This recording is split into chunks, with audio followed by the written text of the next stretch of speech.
All right, testing 1, 2, 3, I guess. Hopefully this mic decides to work again. So hopefully you guys can hear me. Let me know in the chat if you can.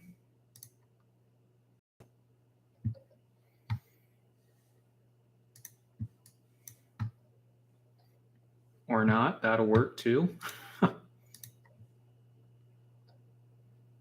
4, 5, 6. All right, I guess I'll take that as good to go. So, NCGA. Good deal. So, on that note, yeah. Results got posted for the NCGA last Wednesday, and there was a new, well, I guess, Hula one again, which he actually wasn't in the contest in 2020, which from what I've heard was the reason why was because he took a break, which 600 bushel corn, I guess, is kind of becoming pretty easy to come by when he got 605. But I mean, that was still pretty impressive. 1222 Pioneer, still 1197 genetics there. So that's pretty cool. How did we ended up doing on our field? 285 was what my entry came in at with the 953. And the ads entry ended up being 276. I don't know. I've got state and national results here that I've been looking at. But so before I'm going on John Deere Operations Center, which I've done before, but I'm just pulling this up again just to have here as a visual again. But where the tailings door was open was about 12-ish, 14 acres, 12 to 14 acres out of that field. So that's where our entry, I guess, was taken. So it's really frustrating to see because when you look at the yield map and you do, I'm on Field Analyzer Beta. Those of you that aren't familiar with John Deere Operations Center Field Analyzer versus Field Analyzer Beta. Field Analyzer Beta actually allows you to draw polygons and be able to draw shapes in there and dissect the yield map a little bit better and basically highlight a zone and say, okay, give me the yield, give me all the analytics for that highlighted zone. And when you can highlight out of the zone where we ran the night before somebody decided to open the tailings door on us that night, we were running on Dad's side, it was about 310. And on my side, it was about 330 to 350. So where could have the entries been? I would say mine would have probably fell at about 324. And Dad's side probably would have been right around 305, 309. I mean, we don't know. I mean, that's all in pure speculation. But it's just really, I mean, I won't even mince any words. It's really pissed me off about what someone decided to do on that. But, oh well. So for 2022, that whole field is going to end up being mine for NCGA. Dad's actually going to do dryland NCGA. I don't even think I'm going to worry about dryland NCGA. I'd just rather focus on the irrigator. Dryland NCGA for Indiana is actually insane. Let's see. Okay, here's Indiana results.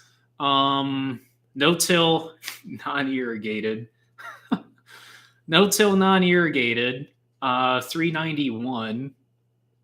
391 was first, 352 and 335. So I think 391. Okay, that's Class C. Yeah, 391 actually won national. Actually,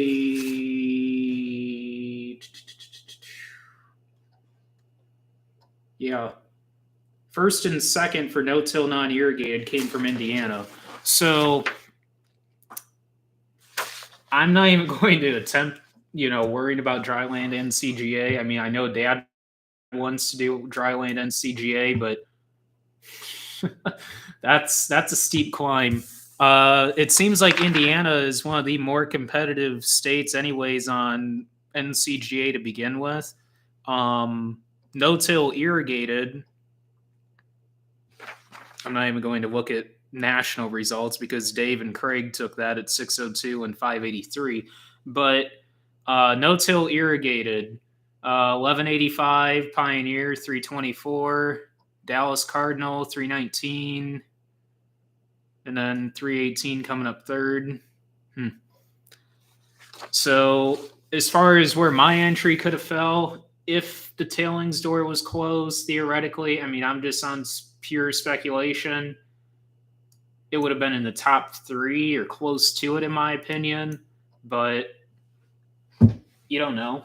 I mean, you honestly don't know. I mean, I'm just doing it based off of pure speculation, based on the fact that, you add 30, 40 bushel compared to where we were running when the tailings door was closed, and then taking where we ran the night or the day before, the next day. And yeah, so, oh well. As far as the program, it was just a complete Logan Ag program on that. So as far as, in my opinion, what the yield would have been, 324 on my side, like I said earlier, and probably 309 on Dad's side. So we hit our mark, essentially, in my opinion, if I just look at the zones where we ran before, which is still good data, in my opinion, where we ran. I mean, it wasn't on like the very edge of the field or, along the edges of the pivot or anything. I mean, they were passes out in the middle too. So in my opinion, that's still relevant data to take back and look at for 2022. So for 2022, same field for irrigated NCGA no-till. 1197 is going to be, I'm going to split that field again, but instead of Dad having one entry, it's basically going to be 2 entries for me now. 1197 on the north side and 1359 on the south side, both Pioneer numbers, obviously. So that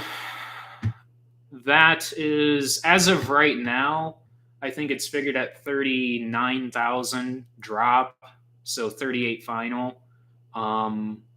Last year we dropped at 37 and had a final of 36. Ears were consistent 16, 18, 42 by 36. I mean, you're still talking 300, over 300 there. But, obviously, like I said earlier, the tailings door impacted us by having somebody sabotage the combine like that. But besides the point on that, that's going to be the 2 entries for that field next year.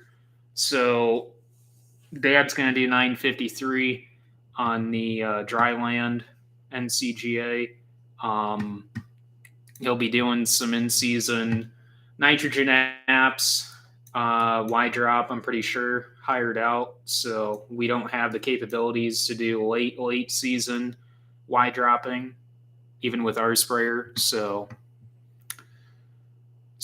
as far as the program on that field, like I said earlier, complete Logan Ag program, a good majority of that program, I'd say about 60% of it, 50, 60% of it was nothing but through fertigation.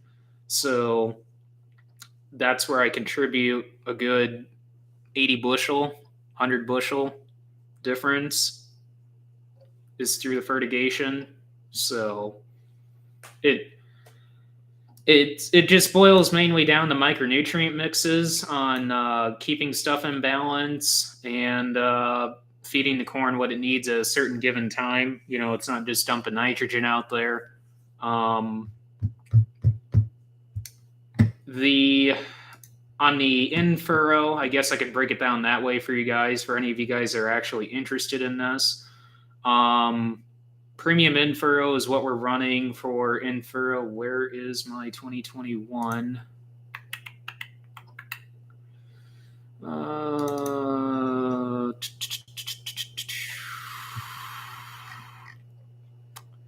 So we ran just straight premium in-furrow. So that's just a straight rate of 52 ounces to the acre. So if any of you guys are interested in any of these Logan Ag products, let me know. So we've been running in-furrow for 10 years now from these guys. Really awesome mix. I would highly recommend it, honestly. It's nothing too fancy, and it's nothing very expensive, but it really packs a punch, that's for sure. So consistently, what we've seen using premium in-furrow, I'll back up a little bit there. So our in-furrow mix, what we actually run besides premium in-furrow, is 3 gallon of 1034O with the balance of water with the premium in-furrow to get it up to 4 gallon to the acre. So, well, I should back up just a little bit. Last couple years we've been running 2 gallon. This coming year we're going to be running 3 gallon of 1034O. But irregardless, it's still going to be rounded off with a balance of water to get that rounded off to a round figure. But premium in-furrow, what we've seen in years past, we haven't done straight checks on it as far as just, okay, here's a side-by-side. We've done accidental checks as far as just accidentally forgetting to turn on the in-furrow on a certain pass. So that's been our check certain years. So what we've seen on average using premium in-furrow is an average of 1 to 2 rows around gained on corn. So if you're consistent 16, 18, you're going to be looking at 18s and quite a few 18s and then some 20s. That's what we've seen in years past. This year, with the cold start that we had on no-till, is probably what Dad remembers as one of the worst years for no-tilling in the spring. We saw a lot of 18s and a fair amount of 16s, hardly any 20s. Now, our crop consultants seem to find 20s out in the NCGA field. I never could. So 20s were pretty rare. That's kind of, for us in years, past few years, has been kind of the complete opposite. 20s have been somewhat common. I wouldn't say rare. In certain instances, we were finding 22s in years past. So premium in-furrow has been pretty big for us. In years past, as far as 2x2, we never ran any micronutrients in the 2x2 unless it was just using Co-Alliance's what they call corn mix, which is, they say it's manufactured in-house, and from what I remember, it's zinc and manganese, and I don't think there's any boron in that. I think it's just zinc and manganese, I believe. I could double check on that later, though. Irregardless, so we're not using that. We've been running Quadrant. Quadrant, what we saw in side-by-side, Quadrant RS, this is another Logan Ag product. On the side-by-sides that we saw this year, now this is the first year using it, and we used it on all the acres just because it's a no-brainer. It's zinc, manganese, mag, and boron. I'm not going to break down the concentrations on that because if you guys are interested on that, you guys can get with me on that. But the side-by-sides we saw on corn was 10 to 12 bushel difference, and that's in 2x2 application of Quadrant. So very impressed with that. Running that at 2 quart on all the acres. and we're going to change that to 3-quart next year based on our P to ZN ratio, so phosphorus to zinc ratio on our soil tests. We want to boost that zinc level up a little bit to get our balance of our ratio and balance a little bit better from our on our P to ZN. So that's why we're increasing the quadrant rate. But 10 to 12 bushel, I mean, it's hard to argue with there. I mean, that's on 2 checks actually. So both one irrigated and one dry land, both 10 to 12 bushel. So pretty solid there. As far as running sugar, we ran a gallon of sugar into 2x2. We're going to back that down to a quart. Well, our guys want us to back it down to half a gallon, so 2 quart. To make it a little bit easier on round figures, instead of having like running 22.5 gallons, say, in the planter, I'm going to back that down to a quart. And it's actually going to be less than a quart. It's going to be 28 ounces of sugar. And that's mainly just to round the number off on gallons, and then also have 4 ounces of Alleviate in there, which is our stress ethylene reducer, or stress ethylene inhibitor, I guess you want to say, product. Alleviate is built into the premium In-furrow, so we're not worried too much on there, but we are actually going to be considering adding 2 ounces of Alleviate into that premium In-furrow. So that's going to be for next year on all the acres besides NCGA. But we want to add 4 ounces of that product in the 2x2. Just, you're getting your stress inhibiting right there at In-furrow, but then there's going to be a lag period between In-furrow and V4, V5 foliar. So we want to have that carry a little bit more and bridge that gap a little bit and have Alleviate into 2x2. So that's the plan for next year. Then specifically for the NCGA, we ran a smaller micronutrient product mix. It's called MaxiGerm. Honest to God, I don't know too much on that. That was more our agronomists had this product and wanted it out there on NCGA, and I said, okay, I'll just put it in the mix. So honestly, I don't know too much about that product. I don't know if we're going to be using that next year. There was no side-by-sides out there in the NCGA for MaxiGerm, so I don't know as far as how much benefit it actually had for us in the 2x2. It's hard to tell, or if that's just extra dollars that we can shift somewhere else. I can actually look here if I can find the label real quick. What's actually in MaxiGerm. But on the foliar, first foliar pass ended up being V4, V5 right after in-season post. We only do 1 post application herbicide on the corn, and that's with Cinch ATZ. So, and then just touch a Roundup in there also. So just to clean things up, and then have our residual with the Cinch, and then also Realm Q in there as well. So all of those are Corteva products. We're running Abundant Edge for Roundup. That's if we can even get it for next year. We haven't even heard pricing on Abundant Edge. Durango, you can't even get pricing on either. I have seen some pretty surprising Liberty pricing, and I mean south of $75 a gallon pricing. So that's really surprising. Now, whether or not we can actually buy it for south of $75 a gallon, that's another story. I don't know I guess you guys are I guess I haven't really replied to some of you guys, but I guess what's chemical looking at, or what was I guess what's chemical looking like in your guys' area, because we still haven't heard price. The only people I've heard pricing from on chemical is Logan's, and that's just us being a dealer, and then also me putting in a request to our agronomist saying, hey, let's see some pricing from Logan. But nobody else has been able to get us pricing. Eventually here on chemical.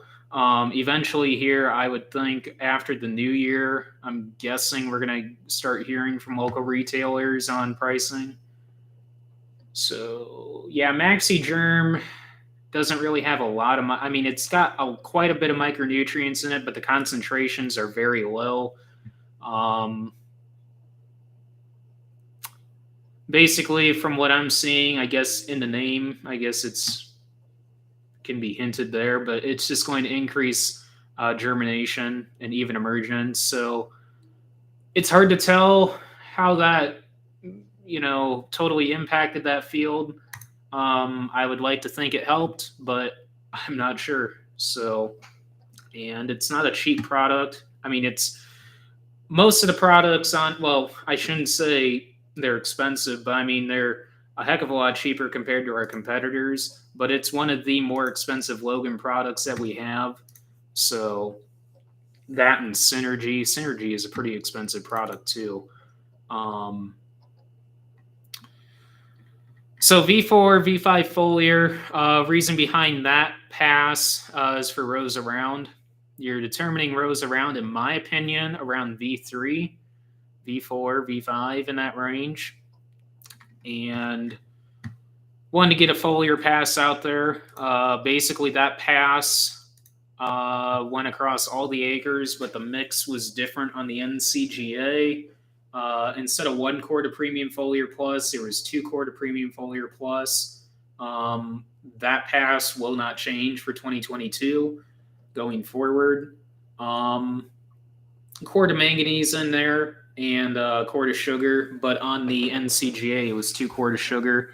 Whether or not the 1 quart of sugar makes that much of a difference, I don't think it really does, but I think it's just money well spent there just for uptake purposes with the sugar. So side dress I think is going to really change as far as 32 gallons go, or 28 depending on what we end up getting here price wise. We're actually working on seeing if we can buy direct off the port or from a retailer over or a distributor for 28/32 over in Illinois. Basically, not like a wholesale distributor, but like a retail distributor type situation. I know we're getting pricing on dry over there because fertilizer prices are absolutely insane. For those of you that don't know, from last spring till now, prices have essentially doubled, if not tripled, depending on what you're looking at. So it's probably going to be one of the most expensive crops we've ever put out. Now, it's still, profit margin is there, but it is insanely tight. So I'm just glad that we had a good year to experiment on all these products as far as the products that we weren't familiar with. That way, coming into 2022, we know which products that make us money as far as ROI goes, and we can utilize those to its full extent and then some. So, and then NCGA, for 2022, that's all the stops are going to be pulled out on those fields. That's going to be no different on any year to begin with, whether pricing's bad or not. But if you're looking at $3 corn and $1,000 potash, that on the same, if you have that at the same time, NCGA is not going to be happening. But pricing helps. Grain markets are at least helping somewhat, but mainly due to inflation, really. But I don't know. So, but back to side dress on the NCGA. A gallon of microfeed, which we've been running microfeed the past couple of years now. Microfeed is essentially a micronutrient mix more designed for lowering the pH solution of 28 and 32.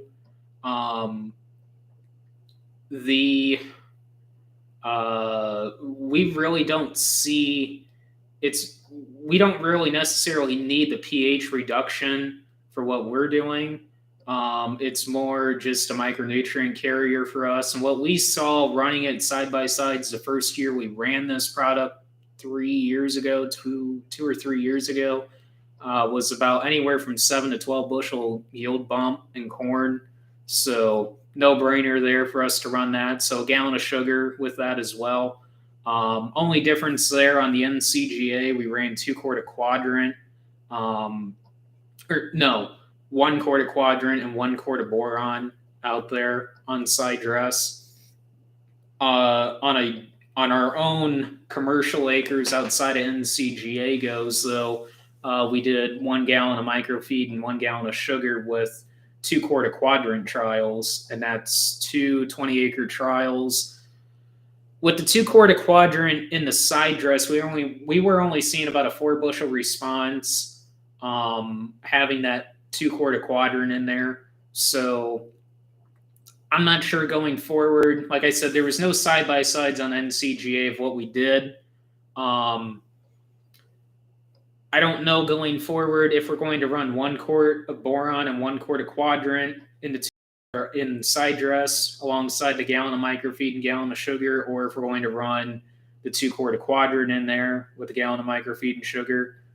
I don't know yet. That's just something we need to discuss, I guess, a little bit more between me and consultants, basically, and just figure out what their opinion is on,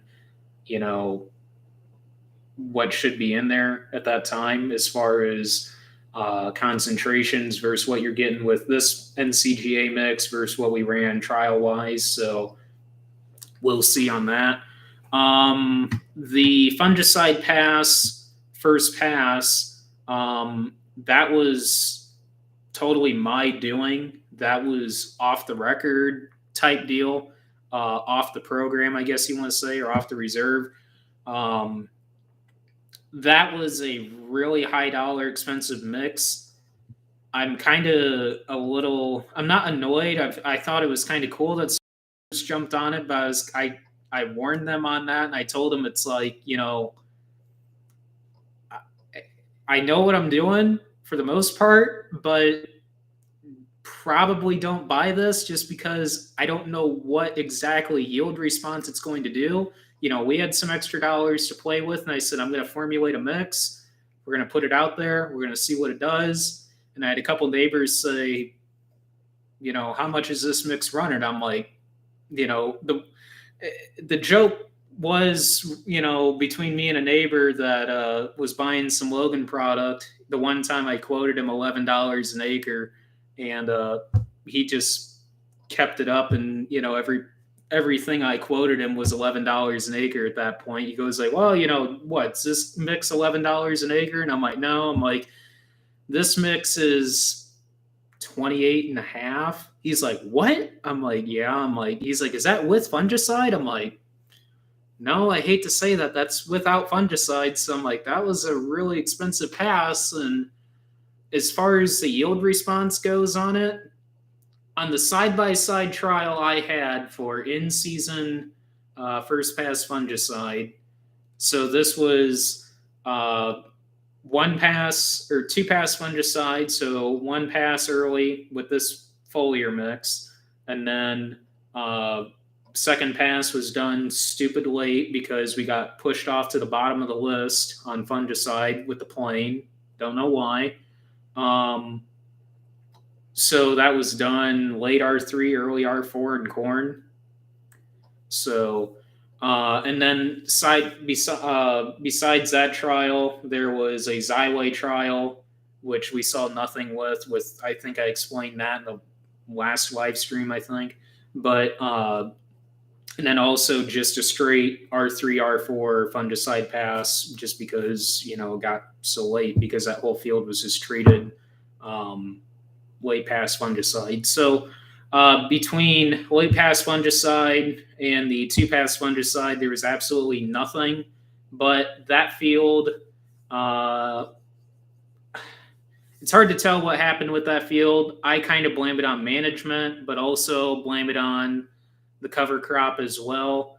Corn after corn in cover crop this year, in my opinion, and probably Dad's opinion really, was a big no for this year.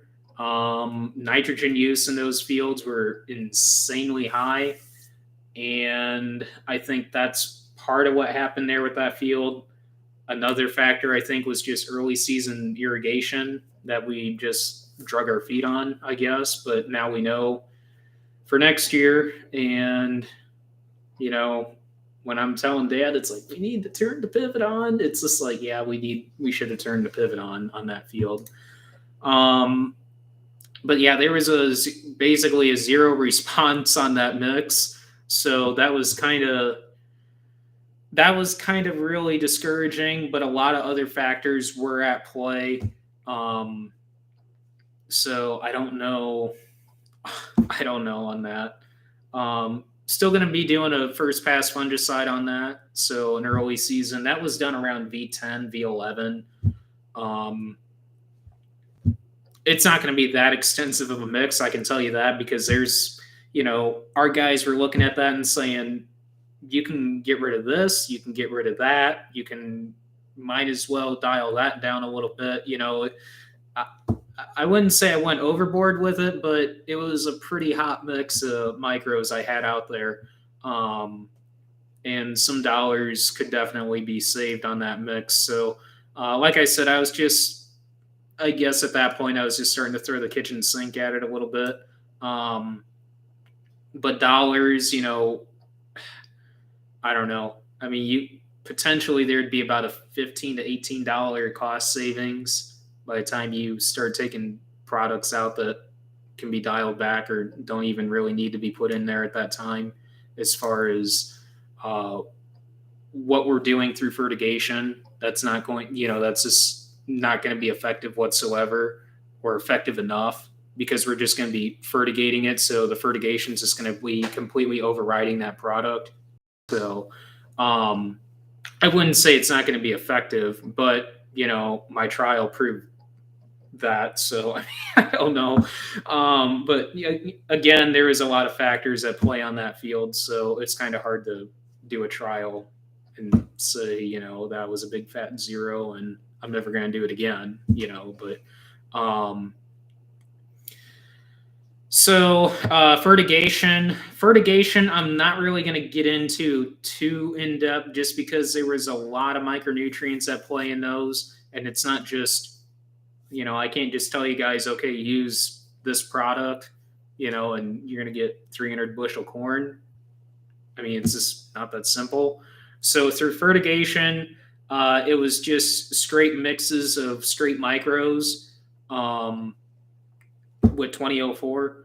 Co-Alliance is going to quit making 2004, so that kind of throws a wrench into our equation now as far as what we're going to be using for fertigation. Now, we could just use 28 or 32. The reason why we like to run 2004 is because our guys feel when you're applying 28 or 32 through the pivot, as the fertigation or 28 washes down through the plant, it's also washing out a little bit of potash. So basically the 2004 just keeps the potash to nitrogen ratio in check, essentially. It's just something that we've always done. And now that Co-Alliance isn't making 2004, I guess we can do one of two things: is just revert back to 32 or 28. Or our guys are thinking about or trying to make 2004. So potentially we might end up just running 2004, but from our guys. So that's cool. Basically, total nitrogen on the NCGA field was 400 pounds. So, yeah. As far as if we take a look at the math for let's just say there was 324 bushel corn, and I'm just talking where the tailings door was closed in theory, before, I don't know, somebody decided to go screw with the combine. So you're talking 1.2 to 1.3 bushels per, or 1.2 to 1.3 pounds per bushel. And our other consultant was wanting us to be down at a 0.8 to 0.9 a pound per bushel on nitrogen. And our guys were telling him also.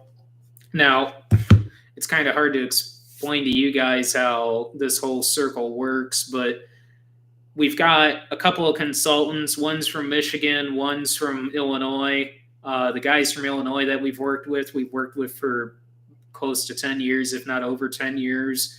The guy from Michigan, we just basically have started working with the past year, but he formulates the products. So essentially, our guys from Illinois and Michigan have been working together for, I don't know, I think it's been over 20 years. So,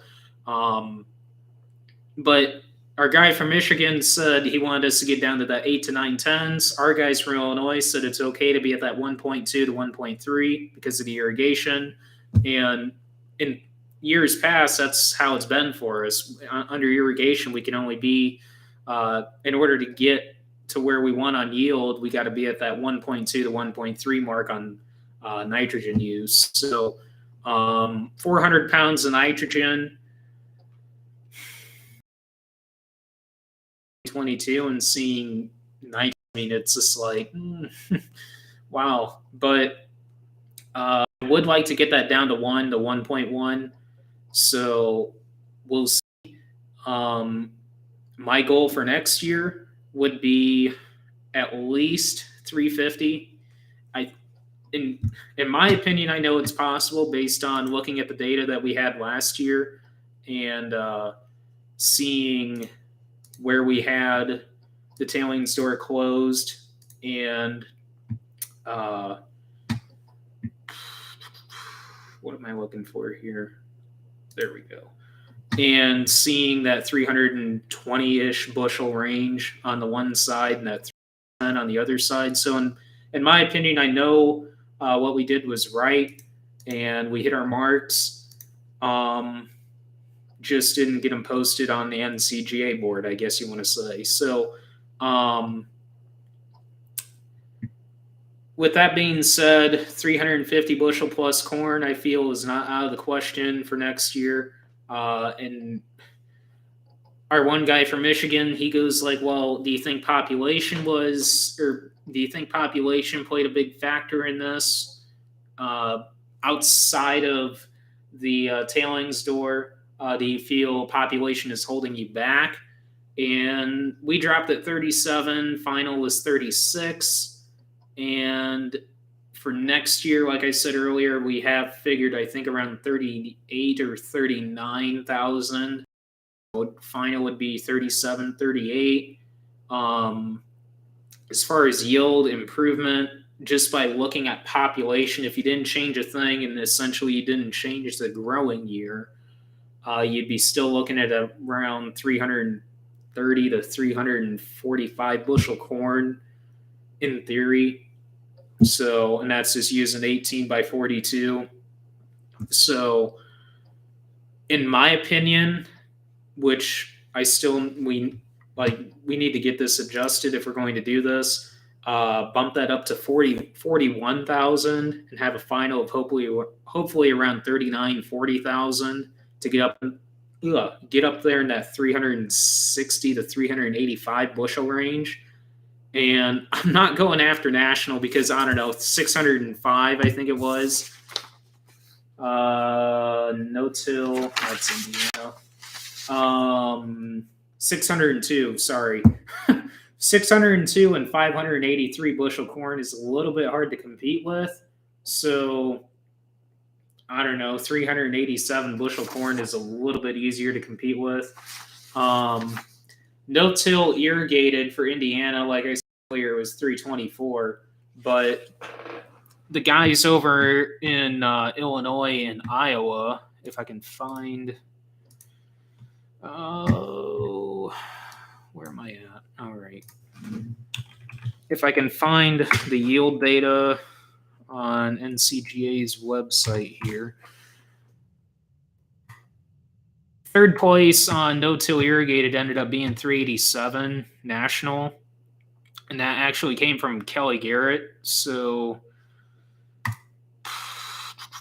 I'd like to be in that 360 range. I mean, it's kind of funny just sitting here talking about 300 plus bushel corn, but in my opinion, it's what we did was easily obtained, as you know, can be easily replicated for next year. But national state, there we go, all insurance report. So like I said, 360 to 385 is kind of where I'd like to be at. And the only way, in my opinion, to really get there is boosting population. So, yeah, Arkansas, all right, scroll way down. Georgia.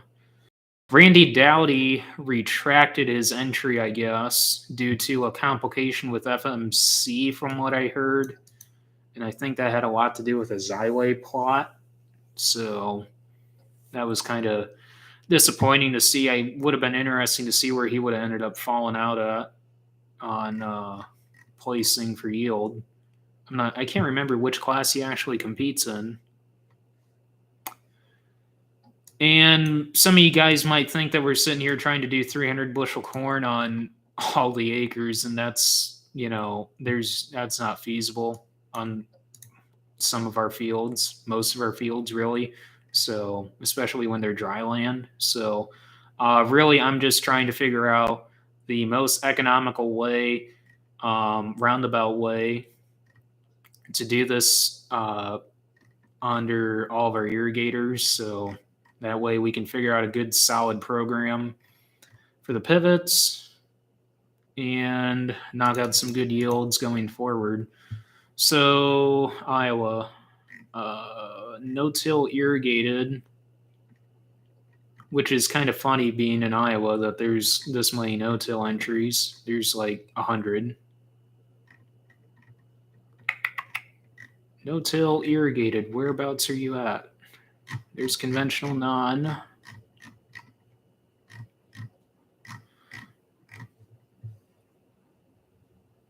So Quadrant, so I guess Big Dog, what are you guys running for zinc to combat high phosphate levels running manure? Because that's one of the big things with high phosphate levels that you're getting from manure is to increase your zinc. Now, the reason why we have high phosphate levels is because our guys have us broadcast a lot of DAP. We don't do a lot of MAP. There's really not too much of a difference. I mean, there is a difference between MAP and DAP, but not too much. Mainly, it just boils down to price. And DAP has always been cheaper to no-till irrigated. I'm looking at Idaho. I'm like, there's only two entries. But DAP's always been cheaper for us, but our phosphate levels are really high.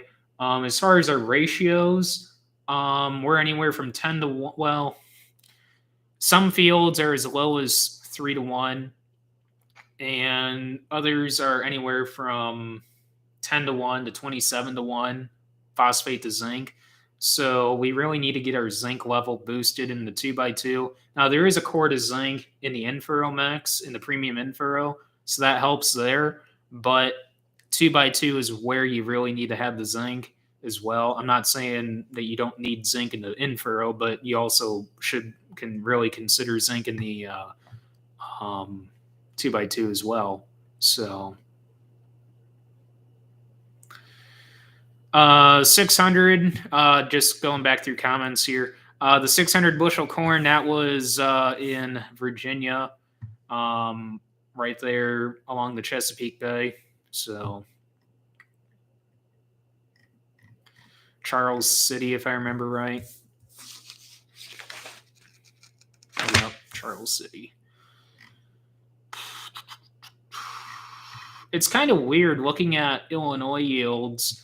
There's quite a bit of 300 bushel. There's more 300 bushel corn yields in Indiana for NCGA than what there is in Illinois.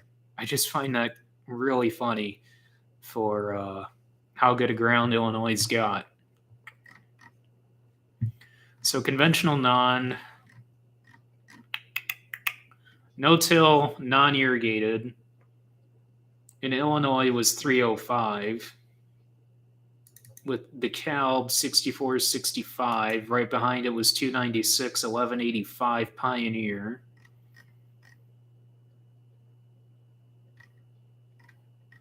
I mean, some of you guys might just say, oh, DeKalb's kicking butt or Pioneer's kicking butt. You look at the yield results coming in. I mean, there's, I don't know, a FS Envision number, which I've never even heard of this brand. I'm just literally pulling this up off the entry right now.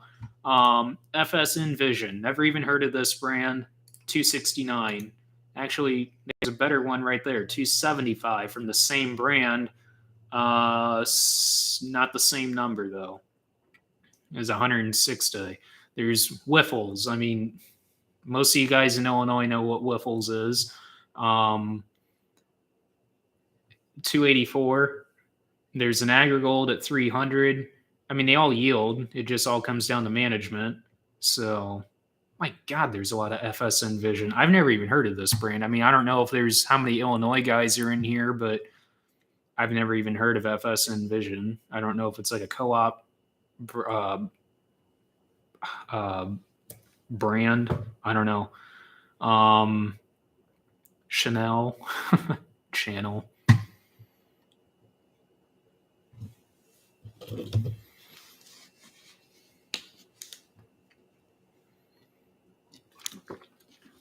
As far as products for 2022 for Logan, there's no supply issues whatsoever, and our prices went up just a hair, and I'm not talking like 25% or better like some of our competitors for micronutrients,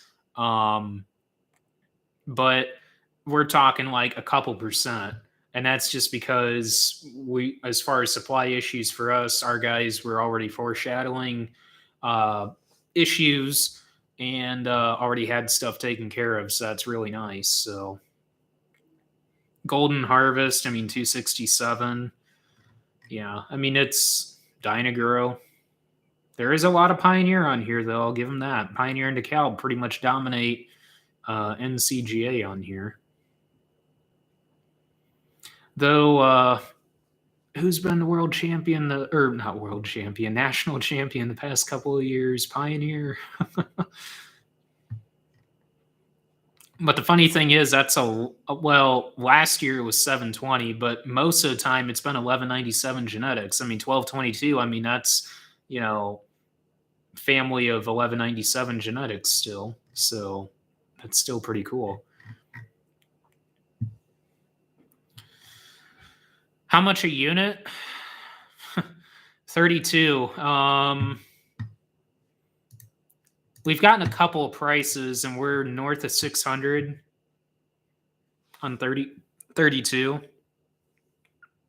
Is 30%, that's it for dry fertilizer?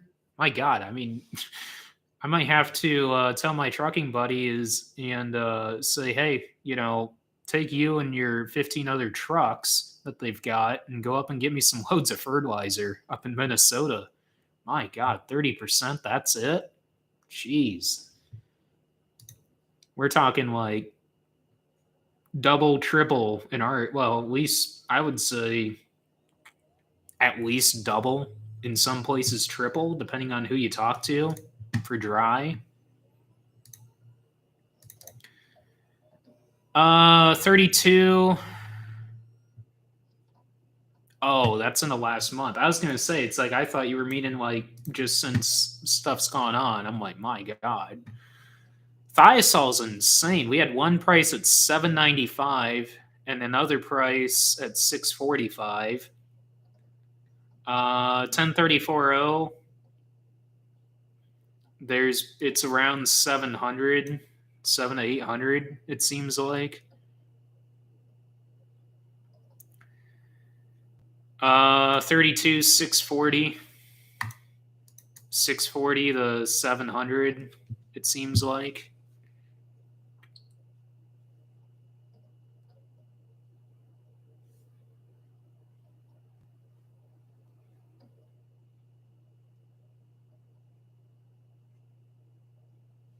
So, I don't know. It's insane.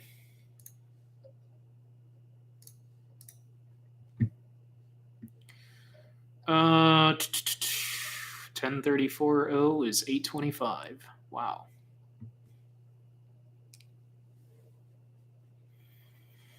So, Big Dog, whereabouts are you at, or are you already out of the chat? So, how many years have I done NCGA? This was my first year. So, if it wasn't for the tailing store being open, so basically some neighbor, I guess I'm just going to be real polite about it and just say some neighbor instead of what I would really like to say. So since some neighbor decided to open the tailings door on the combine, that essentially knocked me out of potentially placing in top 3. I wouldn't say first, just because I had no idea where it would have fallen, and I don't want to be arrogant like that. I would like to think top 3. I'd like to think that's where it would have been, second or third, but I don't know. It's like I said, it's all speculation at this point. It doesn't really matter because it's behind us, but pretty good for first year in my opinion. So learned quite a bit, and in my opinion, what we did was not very hard when it boils down to it. Now 600 bushel corn, that's a totally different story. So it's kind of interesting. A lot of people ask us, because we sell seed, what we are seeing on the seed side of things as far as what are guys doing in the area, and also in our region, when we go to our region meetings, as far as the shift of whether guys are making more of a shift towards beans versus corn or staying pretty constant from year to year. We had one guy say that he was going to plant quite a bit of beans on beans. Whether or not that's happening yet or not, we're not sure. Our bean numbers are up a little bit, just a hair, I would say. But the thing of it is, guys like to plant corn, and really there's not a shift, really change whatsoever. So, and the thing of it is, I don't think a lot of guys have run the numbers on with these high fertilizer prices. I mean, guys sit and talk and say, "Oh, you know, potash is this, DAP is that." When you actually start putting numbers in a spreadsheet, it's pretty eye-opening. And I don't think a lot of guys have done that yet. And a lot of guys buying a lot of new equipment or new to them equipment, it's like, wow, wow, wow, wow, wow.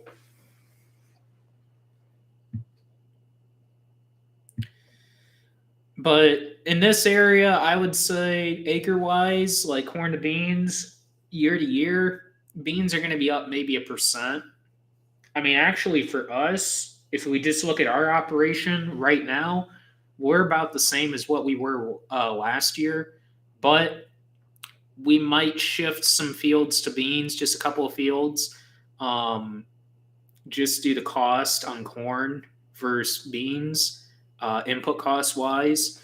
So potentially beans would be probably looking at about a 15% increase, I would say, just acre wise for us, if we were to make that shift on a couple of fields.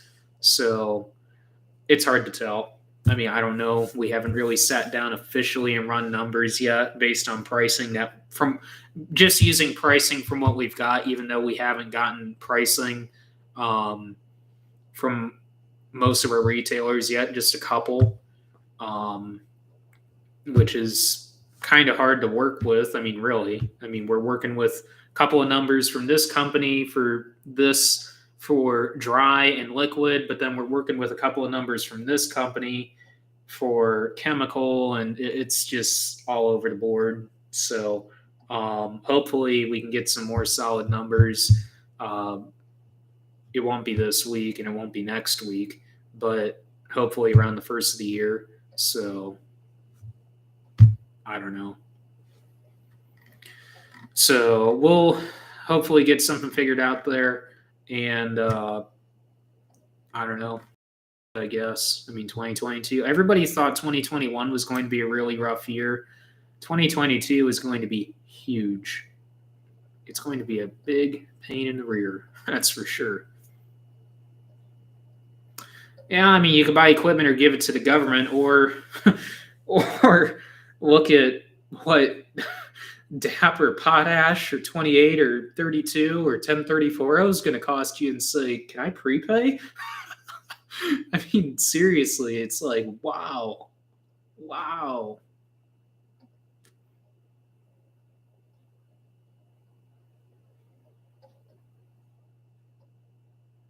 So what do we use for N? As far as like what application, because I mean, you got DAP, and DAP, we've got some nitrogen in it that we use broadcast, but I mean, that's all variable spread because our phosphate, we're just mainly looking at the phosphate value out of it. And all of our phosphate is variable applied as well, and also our potash.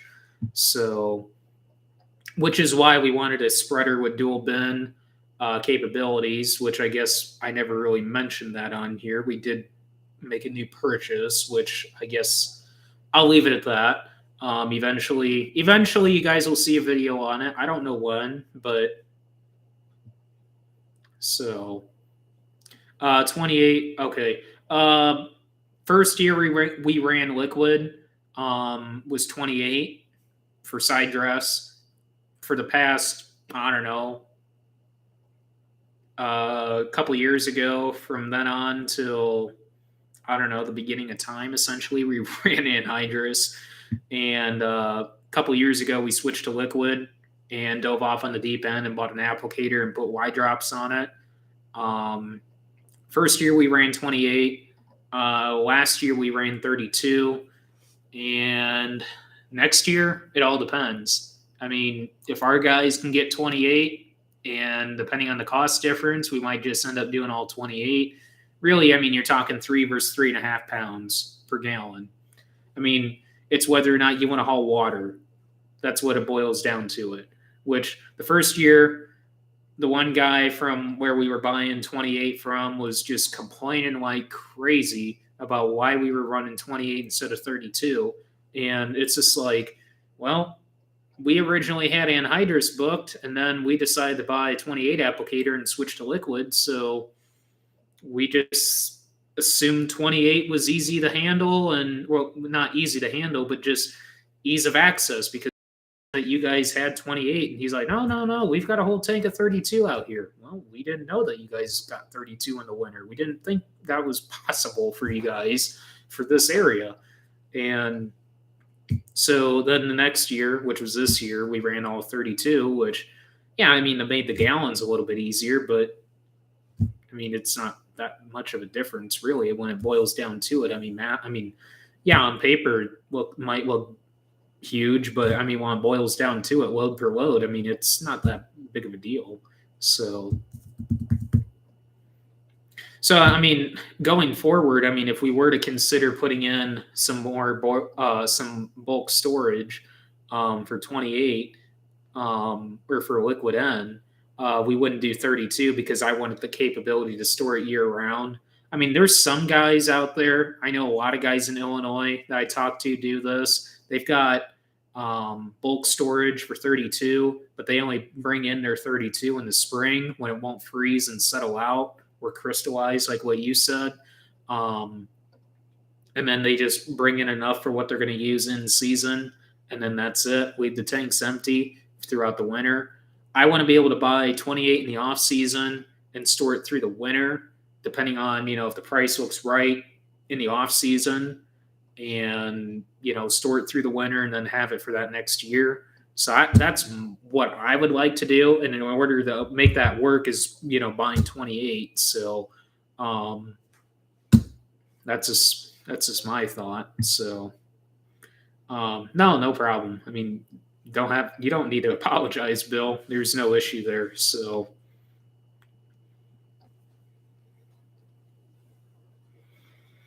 yeah, manure. If you've got manure access, I mean that'll definitely help for next year. 5 million gallons. I mean, depending on what your gallon per acre is, though, on the manure. I mean, 5 million could be a lot. 5 million might not get you very far. I don't know what you apply gallon per acre wise though on the manure. So, yeah, I mean it's insane. I mean, you know, it's insane what dry fertilizer alone is going to cost this year. I mean, what Dad and I figured up, it's essentially buying 3 years worth of inputs for one crop year. Essentially, what we're having to do, basically what everybody's having to do, or inputs, or essentially thinking of it this way, uh, buying buying inputs for 3 times the amount of acres for one year, essentially. So if you farm, 1,000 acres, you're buying 3,000 acres worth of inputs just for one year. Or, like I said earlier, just 3 years worth of inputs. So either way, I mean, math is math, and it still equals 2 + 2 = 4. So I don't know. um, I don't know. It's insane, absolutely insane, and I don't think it's going to be like what it was in, what was it, 2012 or 2008, when that following year anhydrous price was all high throughout the winter, and they were wanting you to book and book and book and book, and then in the spring it ended up dropping. I don't think it's going to be like that. That's for sure.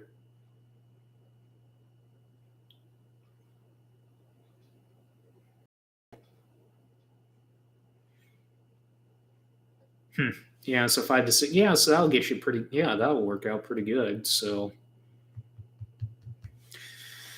whereabouts in Minnesota are you located, Big Dog? I think that's what you said you were located at, Minnesota. 1520. I've heard as high as almost $2,000 a ton for anhydrous, and that's no joke whatsoever. The highest Dad and Grandpa saw was 2008. Well, 2008, 2012, that stretch in there. And that was 1250, I want to say, 1250, 1300. South Dakota. Okay. I mean, if you are interested in Logan Ag product, I mean, just if you want to talk about it on here, that's fine. Or if you want to get with me afterwards and email me or Snapchat me, Instagram me, whatever, there wouldn't be any issue getting your product. That's for sure. So.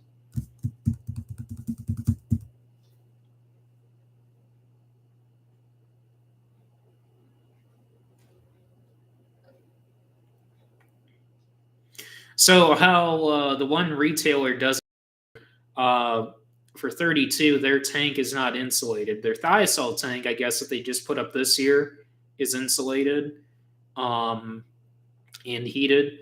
So, but their 32 tank isn't. The 32, what they do in order to store it through the winter, uh, from what they've told us, as long as you keep gallons moving into that tank, in and out of that tank, you're fine. As long as you drain the pumps and, completely have zero issue with them with the pump. But um, I don't know. We didn't think that they could do 32, and they're like, yeah, we've got a whole tank of 32 sitting out there. We're like, we didn't think you could get 32 in the off season in the winter. So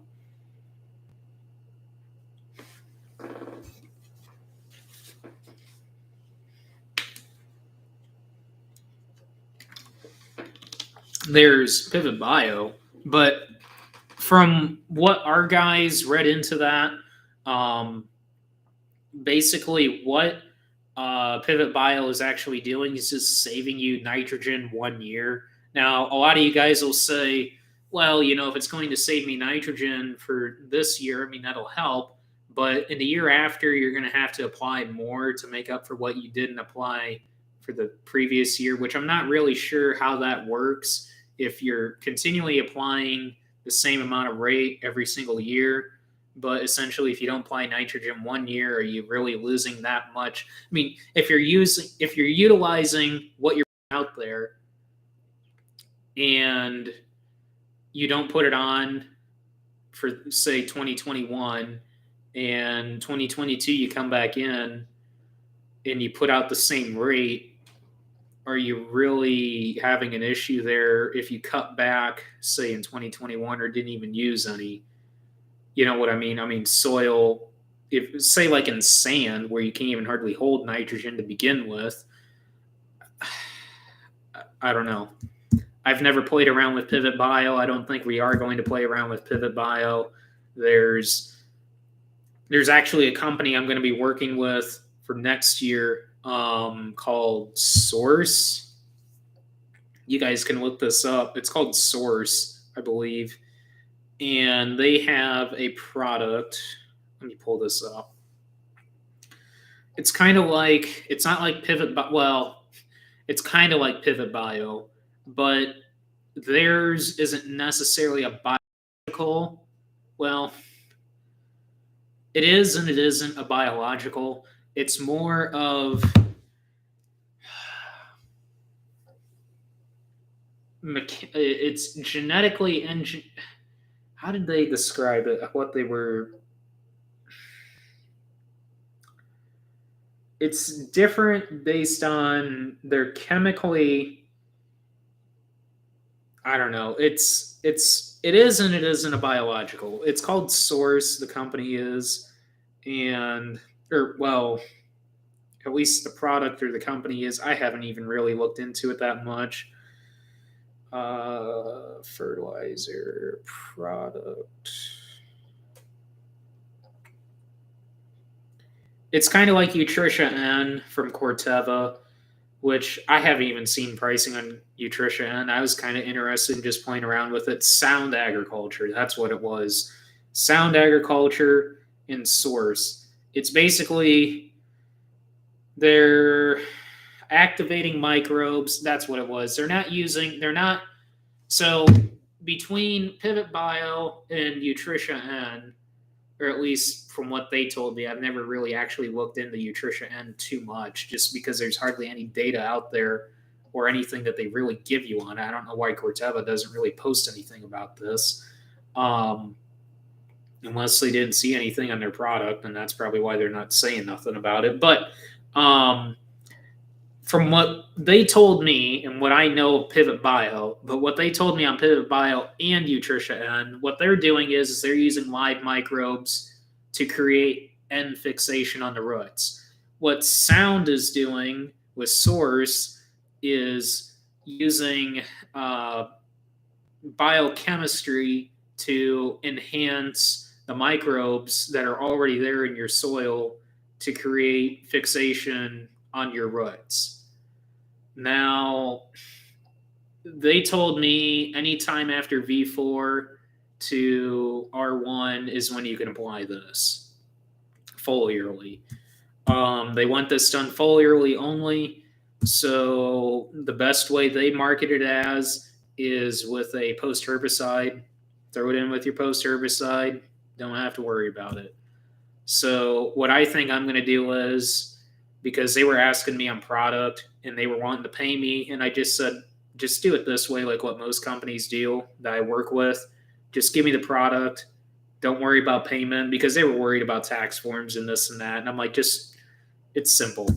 Give me the product like I deal with other companies, exchange for payment. So they were asking me acres, and I don't know, I think I told them like 160 on corn and 130 on beans. I think I'd do trials on, and just trial in this field, trial in that field, trial in this field. So the NCGA field, I figured I'd treat that whole field with Source just for the heck of it, just for advertising for them. Say if I get 380 bushel corn out there, I can say, hey, I use source from Sound Ag. Go use it. I don't know. But I guess the side by sides next year will speak, and I don't know. Hopefully, see something. I guess I don't know. I never really asked him how much it cost because I wasn't really worried about that at that point. But I don't know. I got to be on a conference call with their head agronomist from Sound, and I think that'll probably happen the second week of January. That way, we can all get on the same page and figure out the best optimal time to apply it for our operation. A lot of it has to do with organic matter based on, your level of organic matter as far as how big of a yield response you're going to get, which is kind of interesting to me. But I guess it's all based on microbial activity. So the more microbial activity, I guess they figure you're going to have higher organic matter, where you're going to have higher microbial activity and higher organic matter soil, which I guess it's somewhat true. So I don't know. So there's that. I don't know. I don't know if that's going to work or not, but it's supposed to increase nitrogen and phosphate usage. So we'll see. How close are you to Coolant as far as Coolant elevator?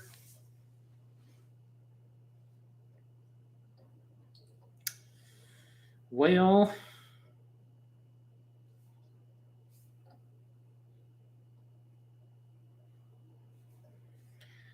46 miles according to the good old GPS here, and an hour and a half, I'm guessing. I don't know.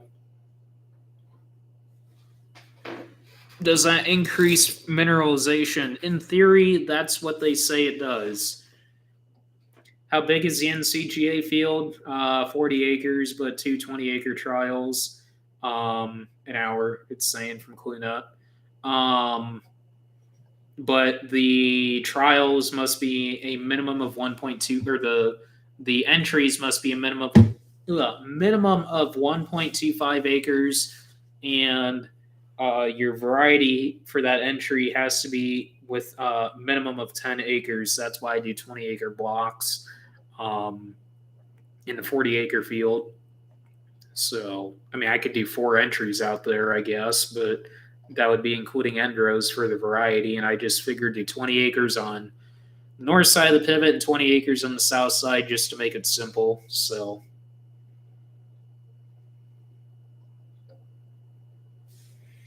fungicides, approach, in my opinion, I really don't see a use for approach. Approach Prima, however, is a really awesome fungicide in my opinion. Veltima, that is crazy expensive in my opinion. Delaro, no experience with Delaro, no experience with Veltima either. I'm just basing that off of price though. It's just really expensive. Veltima is, at least in this area. Next year, I want to run Miravis Neo. I haven't decided what order. Oh, originally I decided it was going to be first pass fungicide and then approach Prima second on the NCGA. I haven't quite decided that fully. I need to look at what exactly. I need to look at those two fungicides a little bit better and just see comparison wise and see which order I want those in. If I want approach first or approach second, I don't know. I haven't decided yet, but in my opinion, approach Prima and Miravis Neo are your top ones besides Veltima. So Veltima is just really expensive. It just seems like. 333 actually was in it all day today. Dad was cleaning ditch, and I was working on leveling out a fence row to get a lane moved. That way we can put alfalfa in this one part of the field. So, but so far I really like it. So,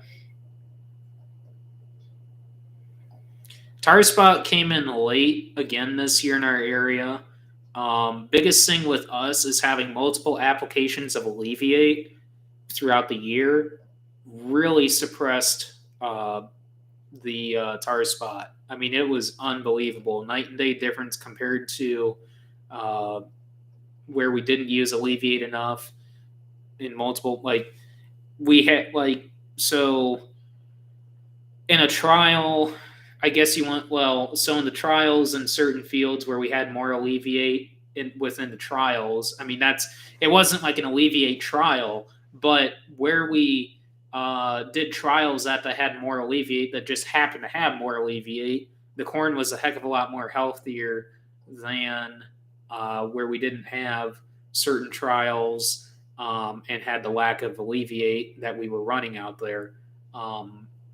So you're talking 4 to 8 ounces difference on Alleviate. So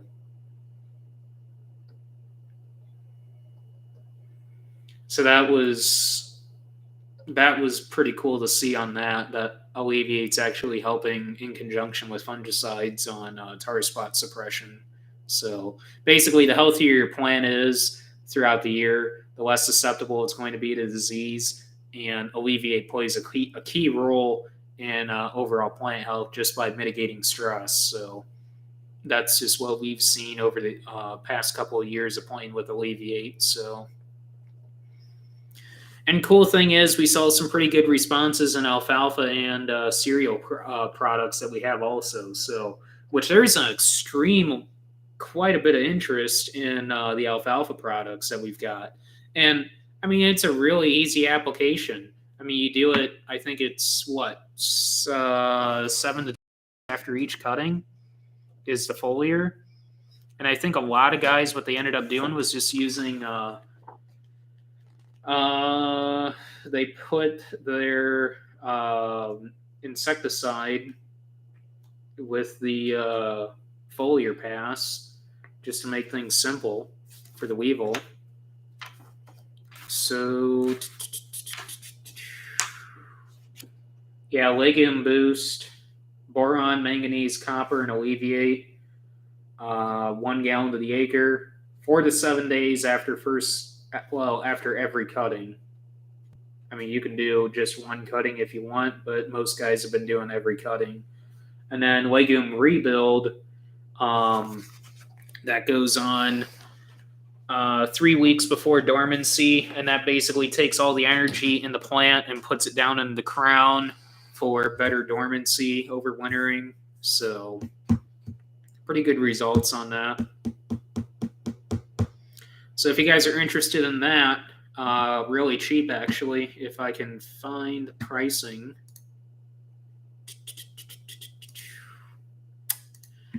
Where is my price sheet?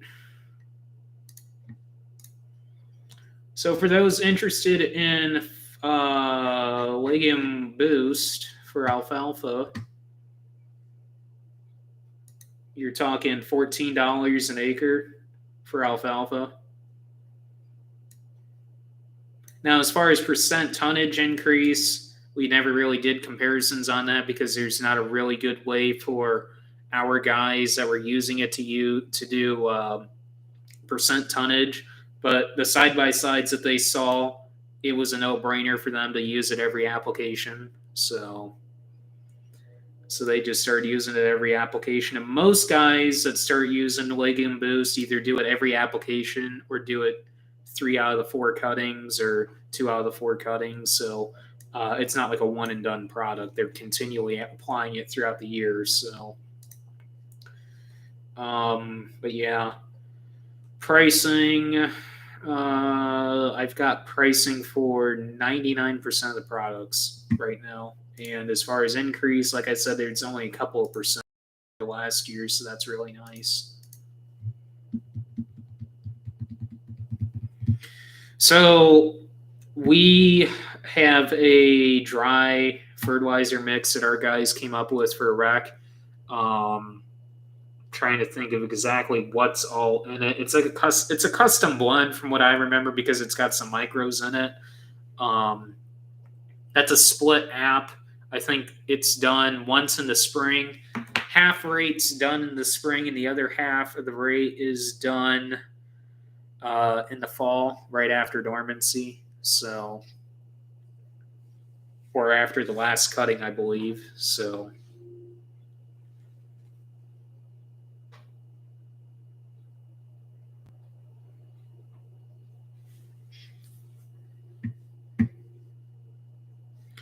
there's a wheat product that we actually formulated last year that saw a 7 bushel yield response under irrigation and dry land, 7 to 10.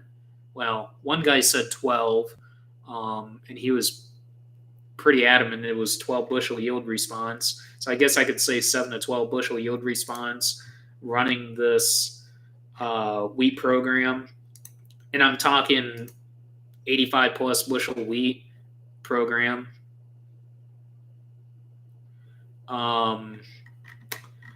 Basically, the program is running premium green up with your first pass of nitrogen, and then around flag leaf or right before your fungicide pass, running premium grain fill.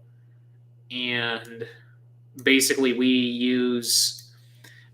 way we do it, when we do green up is our first nitrogen application because we're doing split nitrogen applications. So premium green up first at a gallon to the acre, and that's just under $7. And then premium grain fill, which is just over $8 an acre. And grain fill, I think we paired around herbicide, either right after or right before herbicide or right around that time. So yes, we do put down dry fertilizer before we do our wheat. Well, now rye, but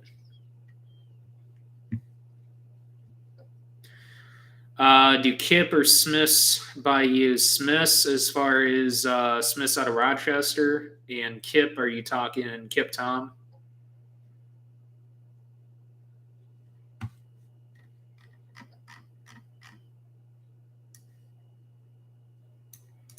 So for those of you that are interested in boosting wheat, rye, triticale, barley, I guess also. So any cereal crop yield,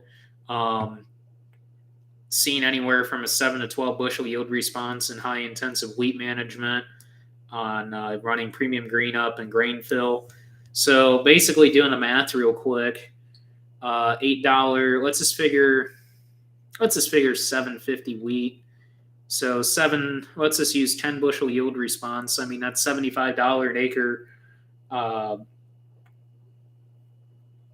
Yeah, so $75 that you're getting an acre. So $6.94 for first app. $8.11. So you're making $60 an acre with premium green up and grain fill. It's pretty good, especially on wheat. That's really good. Tom's are over by Leesburg, and which is about an hour 20 from us, hour 30. And Smith's, they're about the same distance from us.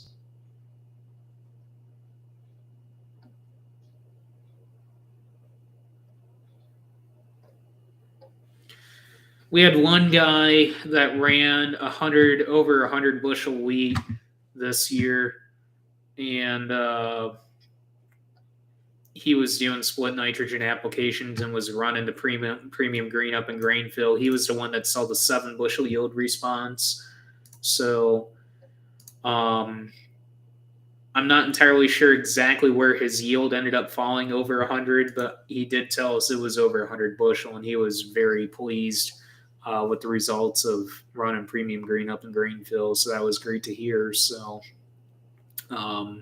we didn't have any wheat last year, but we used it under rye, and we were really happy with the rye yield, running 75 bushel dryland rye. So hard to complain at that. So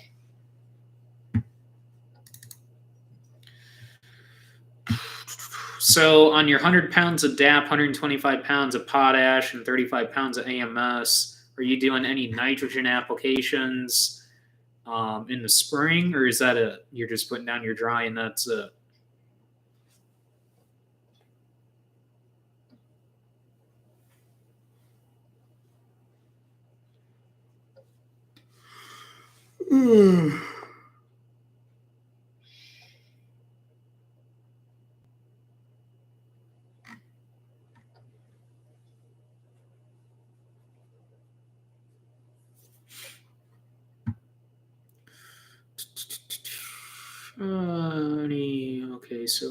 Okay, so in South Dakota, did not clarify.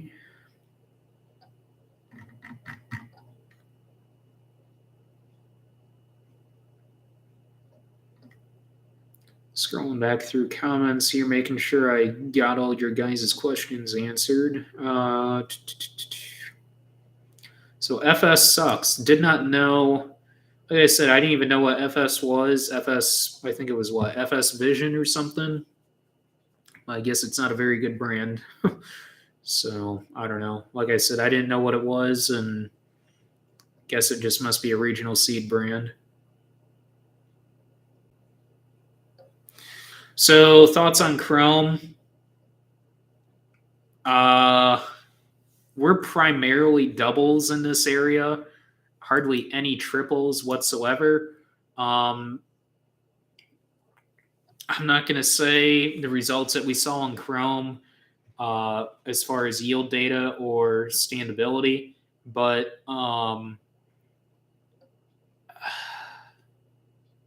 after planting them in the plot, I don't want to see them in our PKP plot anymore.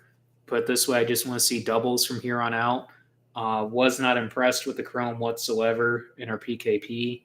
So, because we had a couple guys ask us about Chrome, what our thoughts were, and we're like, in our area, we don't see the benefit, and doubles, unless you want to pay that extra premium.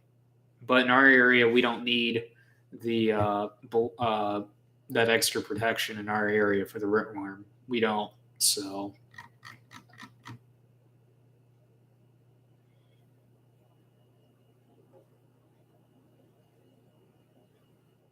Oh, okay. So I see what you're doing. You're okay. The two Freightliners, yes. The only thing that we seem to have issues with them is the EGR sensor, and that just has a buildup of soot in it all the time. And the weird thing is they happen at the same time. I mean, when one does it, within a half hour, the other one's doing it. I don't know. I honest to God don't know why they do it at the same time, but they do it at the same time. Basically, it derates the engine. So basically, what you got to do is just blow the soot out of it, and then you're good to go. So just frustrating. Otherwise, really good trucks. And I hate to say this, and prayers to everybody down in Mayfield, Kentucky. That was absolutely horrific what happened down there. Mayfield, Kentucky is actually where we bought those two semis from. And when we were seeing footage of certain roads on the news, it's like we drove down that road, and it's completely unrecognizable after when those tornadoes went through. It's insane. Yes, they are, and that's doesn't matter what year, model, make, doesn't matter. They are a pain in the rear, that's for sure. We fought antifreeze hoses on the blue Freightliner that we had, not the new one that we've got, but the old one that we had, that FLD 120. We fought antifreeze hoses on that all the time. Like I would say every couple of months, you're having to change a coolant line. It's just like, oh my God, what the heck? So we had all this spare antifreeze laying around, and we had a 55-gallon drum with used antifreeze that we used to winterize stuff. Well, finally, I guess it was just a cycle where we just need to start replacing like coolant lines, because it was like, okay, there's one coolant line that's gone bad. There's another one, then another, then another, then another, then another. So then we had all this used antifreeze. Well, after winterizing the applicator the one year and the planter and everything else with antifreeze, you run out of antifreeze pretty soon once you start not having the issue no more. Then, this year we had to buy 50-gallon of antifreeze for the sprayer, and Dad's sitting there like, what the heck? Where'd all of our you? I'm like, well, you winterize this. It adds up when you don't have issues with antifreeze no more. So I swear, it was terrible. And I honest to God don't want to haul tomatoes no more, because in my opinion, it's just useless, unnecessary miles on the trucks, unnecessary wear and tear.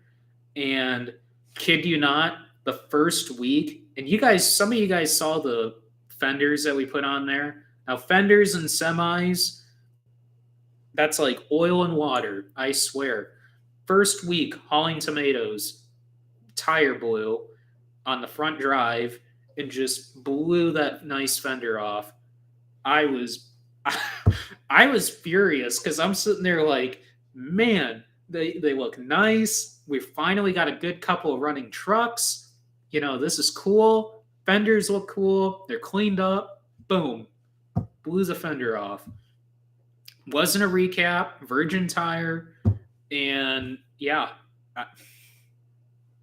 I don't know. Yeah. So there was that. Then blew a serpentine belt 2 days later on the same truck. And turns out there's a different tensioner assembly for basically, it's like a pip, if you want to call it that.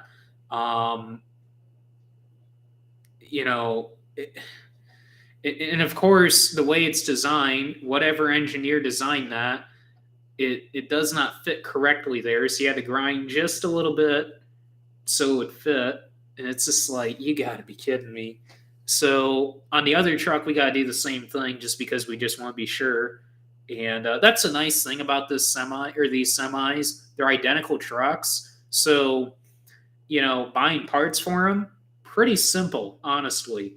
But getting parts for them, that's another story. My God, it's terrible. So, engine air filter. How much do you guys want to guess how much an engine air filter costs on those trucks? $500. $500. My God. And we're pulling them out, and Dad's just like, well, I think the one might need to be cleaned. And I'm reading on the filter, and it literally says in like stamped letters all over the filter, do not clean. Do not attempt to clean. Do not attempt to clean. Only do not reuse and replace if, I don't know, just you can't clean them. There's $1,000 gone just for air filters. It's like, my God. Oh. Semis, I swear, if it's not one thing, it's another. I mean, it's insane.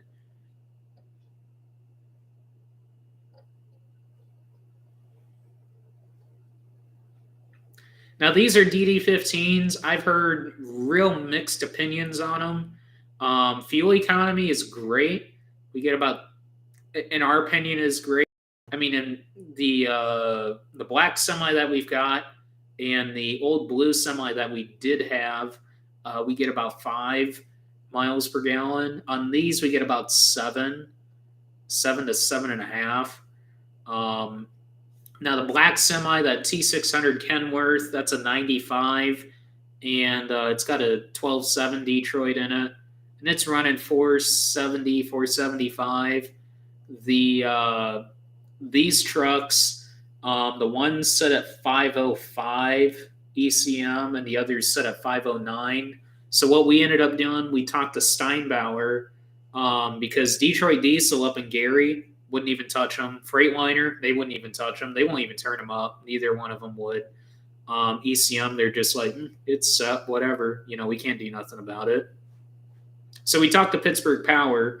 Pittsburgh Power said the only way they'll do anything, because they can do remote, not remote dynoing, remote tuning, and they said the only way they would do a remote tune is if we had access to a dyno by their facility. So in other words, the only way they would want to do anything tuning wise is if we take it out to Pittsburgh and have them do it, essentially. So we debated on that, but then we were at the Farm Progress Show and we talked to Steinbauer. Steinbauer said that they've got a guy up in Canada running a DD15 running 650 horse. We ended up getting a trial module from them and put it on the one truck. And I saw a night and day difference running it. That was back when we were hauling beans originally. Corn, I mean, we never got the module on the other truck till just a couple weeks ago, honestly. But I mean, it's weight. I mean, what makes a difference hauling beans or corn? I mean, weight is weight. But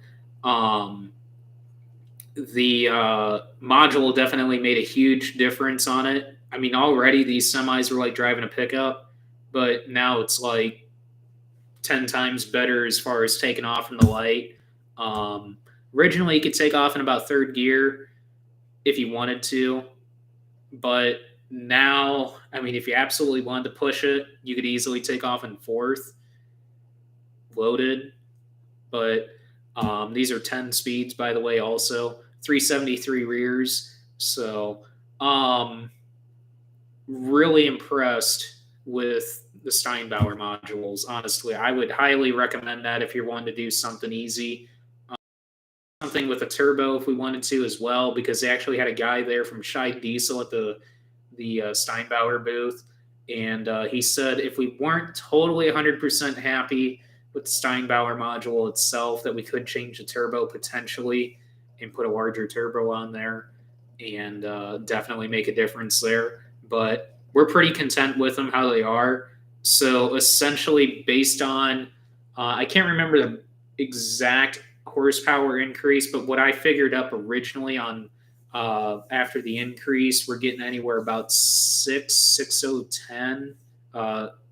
So it was about 600 horse where they're running at now, just by putting a module on there. So in theory, if the rated horsepower increase is correct.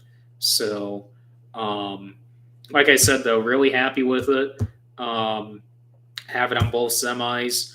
Haven't run the other semi yet, loaded. That one seems to have a tighter transmission than the other one. Like I said, identical trucks, same year, same transmission, everything. Just the other one's got more miles on it than the other, and the one that has more miles on it seems to have a little bit tighter of a transmission. Seems like fifth gear and ninth gear are really hard to catch, but otherwise, great trucks. So,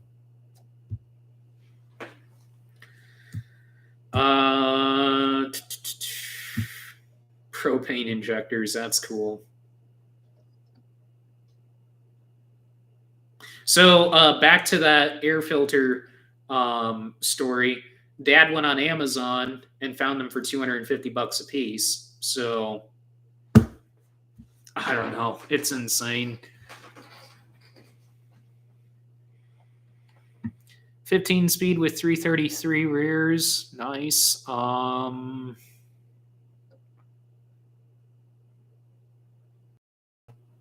Nice. Yeah. No, we're really happy with the fuel economy on these, 7 to 7.5. So really can't complain there. I don't know. These are heavier though, significantly heavier. One, they've got 24/5 stand-ups. DD15, there's some extra weight there. More fuel capacity than the black semi. So empty weight, you're running about 30. So with our steel hoppers that are 38 foot, the one is 60. The one has 60-inch sides. The other has 66-inch sides. Both 38 foot. The one with 66-inch sides was always on the black semi, and the black semi empty weight was about 30,000, 30,200 seemed like consistent. These trucks, the one with the 66-inch sides, I mean, really, you're talking 6-inch difference, but I mean, just comparing the black truck to one of the newer trucks, empty weight would be 31,680. So significantly heavier with the newer trucks. So that's for sure. But if you compare that to the Freightliner that we had, originally, that blue truck, your empty weight would be about 27,500, 28,000 in there, maybe upwards in that 29,000 range. But anyway, like I'd say about 27,950 to 29,000. So depending on which trailer you had, also, and fuel wise, also. So.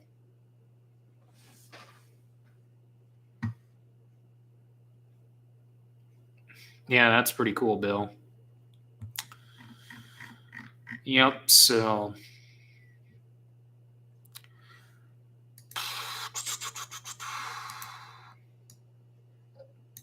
that's one thing about it, running steel trailers. We are heavy, but that's kind of why we'd like to go to aluminum hoppers to get our weight down.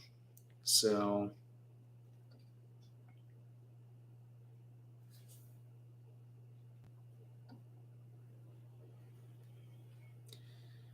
yeah, otherwise, that's kind of what's really been going on with the NCGA field.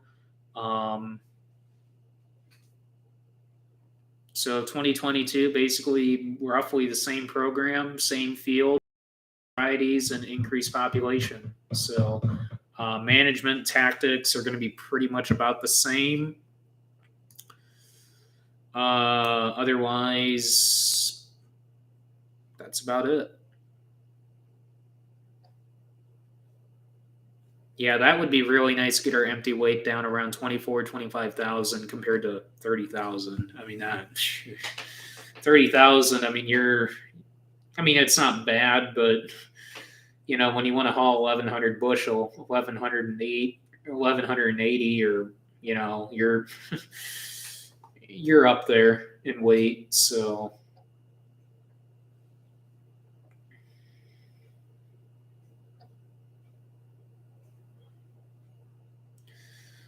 I guess we'll end this live stream here in about, I don't know, 5-10 minutes, unless you guys got some topics for me you want me to talk about, chat about, questions. I'm open to it. It's Q&A. So are you permitted 90,000? So we get 10% on the first move of 10% on the first move of grain. So essentially, we're legal at 80,000.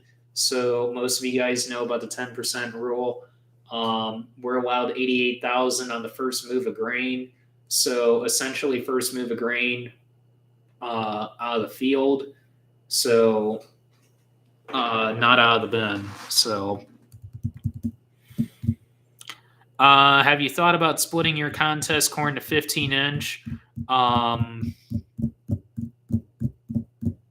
No, I don't want to do 15-inch corn, especially not after seeing what happened with the neighbor. The neighbor picked, I think it was 2,000 acres. Well, no. Let me back that up. It wasn't 2,000 acres of 15-inch row corn, but it was around 15. I think it was around 1,500 to 2,000 acres of down corn. That I think he had, I don't know how many, to be honest, I don't even know how many acres he had in trial in 15 inch, but it was a lot and it was flat. I'll tell you that. I'm not interested in 15-inch row corn. 20-inch corn, there was some guys experimenting with that in this area. Did not see a benefit with that whatsoever. I like it. I like the KISS method. Keep it simple, stupid. Not calling you stupid by any means. No, I'm not. But the KISS method, I just like that. 30-inch row corn makes things really simple on equipment. 15-inch, I mean, there's a lot more variables in it. But hey, like I said, I'm not calling you stupid. Like I said, I'm just saying I like the KISS method. I'm not saying that you're stupid by any means. Everybody beats their own drum on 15-inch row corn, I guess. But 30-inch row beans, for input cost savings, we're not going to be doing any 30-inch row beans, which kind of sounds stupid. In regards to the fact that 30-inch row beans, in theory, you're saving more money based on the fact that you can regulate your population a heck of a lot better than what you can on the drill. And plus, you can cut population compared to the drill. The only reason behind that is because we're not having 2x2 and in-furrow for the beans this year, just for input cost savings. And really, honestly, we did not see too big of a benefit in it on beans, at least from what we saw in the trials that we did under irrigation. I feel the fertigation program and the foliar program carried us on the 88 bushel average on that 70 acres of irrigated beans. I feel next year, and that depends on growing conditions, obviously, but I feel 95 bushel average irrigated beans is possible just on a few management tweaks on the foliar side of things. I think we're just going to keep the fertigation mix as it is. I don't think we need to adjust that. I don't think. Add a couple of products in the foliar program, tweak a couple of things. And I think, in my opinion, we can get that extra 7 bushel average, in my opinion. I don't know. And that's with cutting in-furrow and 2x2 out, I think. I mean, from the trials we saw, it didn't make a flying bit of difference if you had 2x2 and in-furrow out there on the checks we did. So, I don't know. In my opinion, I don't think you need it. It's hard to tell. Gypsum really did a great job for us on beans. Beans this year with gypsum, we saw a 5 bushel response across the whole board. I mean, it stood right out on the yield map. Big old 5 bushel yield response. And it's just like gypsum on all the beans next year. Plain and simple. Real simple. So 20-inch beans, that is something I would really like to do. That or 15-inch row beans, one of the two. So next year, all the pivots. So basically, all the beans next year are going to be drilled like they were 3 years ago, 2 years ago, 2 years ago. So whether they're high management or not, plus it's just going to make things a heck of a lot simpler spraying. I mean, I know it might sound stupid. Again, I'm bringing this up about spraying 30-inch row beans late season, depending on if your beans start to lodge a little bit, which we had a field of beans lodge just because we had severe, it was kind of during that derecho stretch. It wasn't derecho force winds, but it was up there. Now, remember last year we didn't have the derecho in 2021. Depending on who you talk to, there was, I guess, somewhat of a derecho, I guess, in recent times, I guess you want to say in the past week. But In regards to what happened late summer, I wouldn't say it was as bad as what Iowa had, but it wasn't as bad as what we had in 2020 here. What we had late summer this year. So that's just in our area. But our beans lodged because of that a little bit on the irrigation, and spraying them late season, 30-inch rows sucked. I didn't even think about this till afterwards of spraying them crossways. That should have been what I did for the second pass on all the irrigated beans, or all our 30-inch row beans really on that second pass. But I wasn't really thinking about it. I was just more wanting to get the product out there because I knew I wanted the product out. And yeah, I was not happy spraying those beans, that's for sure.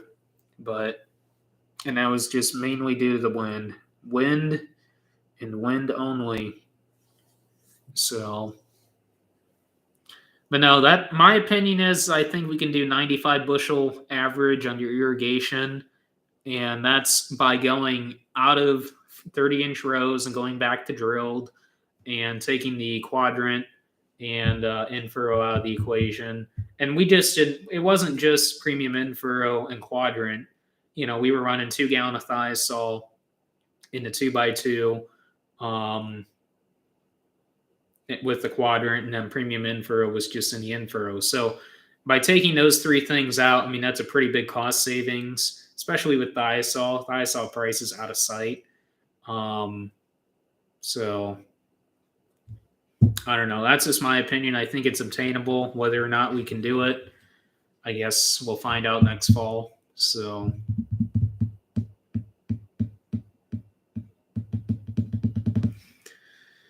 I would really like to know what the neighbor dropped his 15-inch row corn at. I don't know if it was north of 40 or not. And you're the second person that told me that, Bill, about keeping population constant on 15-inch row corn.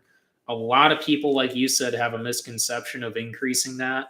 And I always said, it's like, well, in theory, couldn't you just plant it at the same population, just have essentially better weed control on 15-inch row corn? So I don't know. And essentially with 15-inch row corn, you'd have a little bit better of keeping it. So say 30-inch corn at 30,000 versus 15-inch row corn at 30,000. Technically, in theory, the plants would have a better, if you want to call it, breathing room or growing space compared to 30-inch row corn, in theory. So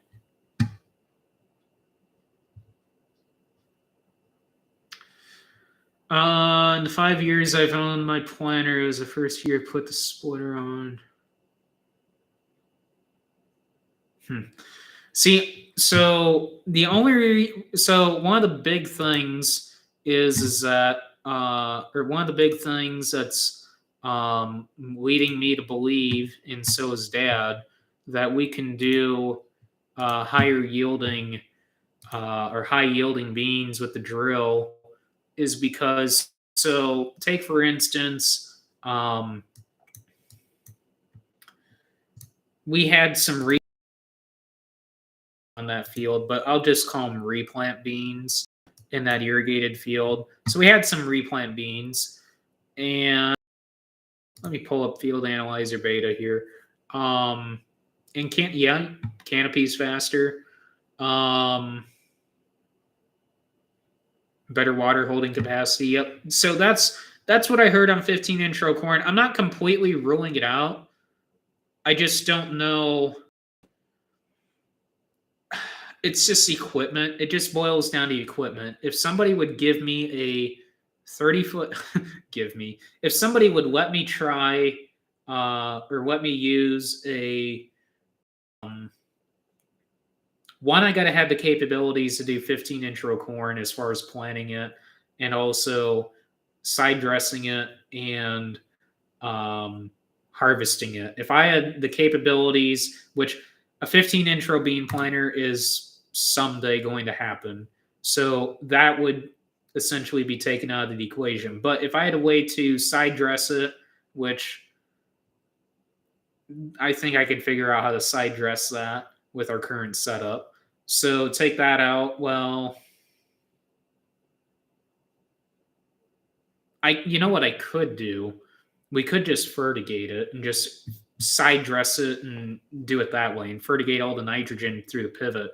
But so I guess take side dressing out of the equation. I guess it's just harvesting. If somebody, I don't know if there's a company watching this or not, I highly doubt it. But if there's a company out there that would let me play with a 15-inch row corn head on one field, say 40 acres, I'd be down to do it. So I'm looking at the wrong field.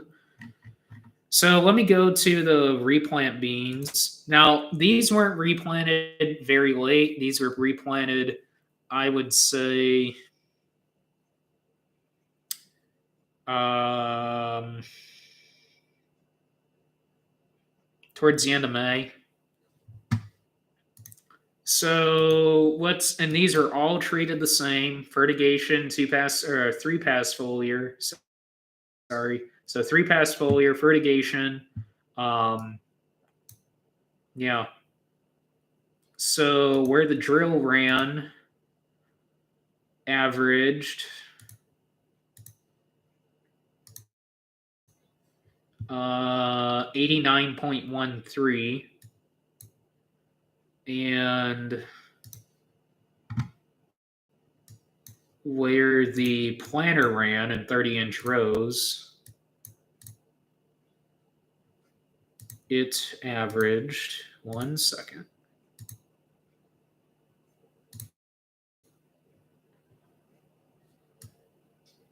$90.53. So I call that a wash.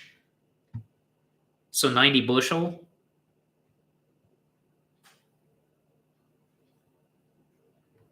So in my opinion, zero, well, can't really say zero, but in my opinion, close to zero difference on drilled versus 30-inch row beans under intensive management, if you want to call it. So I don't know. The whole field saw gypsum. This field did not have the gypsum check. So in my opinion, you do the complete foliar pass program that we did. So 3 passes of foliar, 1 pass of fertigation. Boom. You're good, in my opinion. So I don't know. We'll see. And the pass of gypsum. Can't forget that. Well, I wasn't taking out side dress as far as completely eliminating that on 15-inch row corn. I was just saying instead of side dressing with, say, a ground rig, I'd put that field, say, do 15-inch row corn under a pivot, and then do fertigation for our side dressing. So basically run all the nitrogen through the pivot like what they do out west. And like, say, Nebraska, Kansas, and stuff like that, and just do all of our side dressing essentially through the pivot. So besides what we would fertigate. So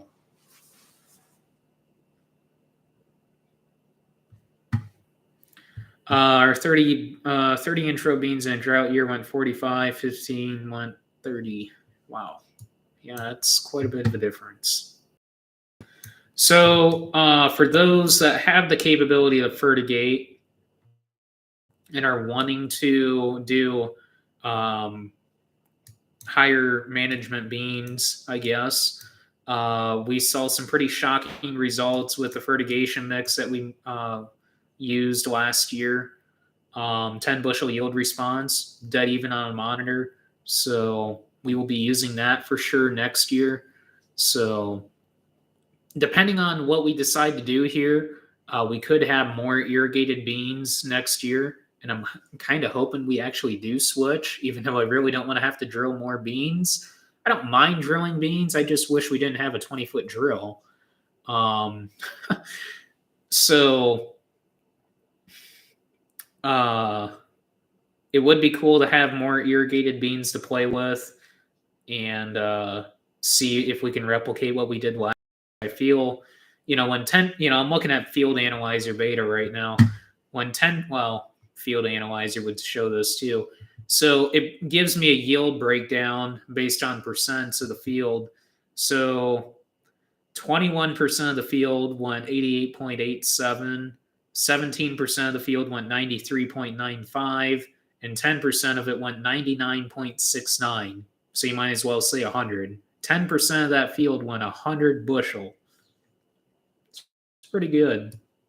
Pretty good, if I do say so myself. I mean, that's 100 bushel beans. That's pretty good. So, and all I'm asking to do is just do 7 more bushel just for next year, just by tweaking the foliar program some, making more pods. That's what we got to do. That's what Dave kept telling me. We got to make more pods. We got to make more pods.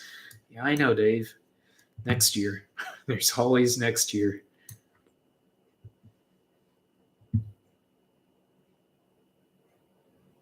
So that's what we played around with the 1 year. The 1 year when the first year we did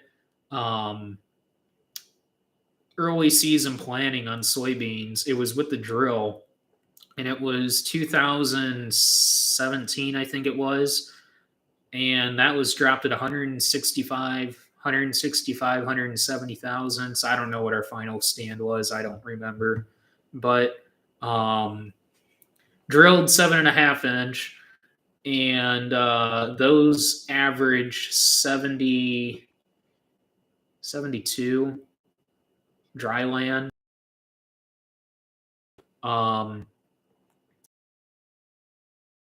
Average under 70.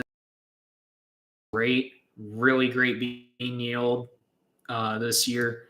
And like I said, this field of irrigated beans went 88. So, hey, Merry Christmas to you too, Alan. So, but yeah. So if any of you guys are interested in your program, it's actually in the catalog.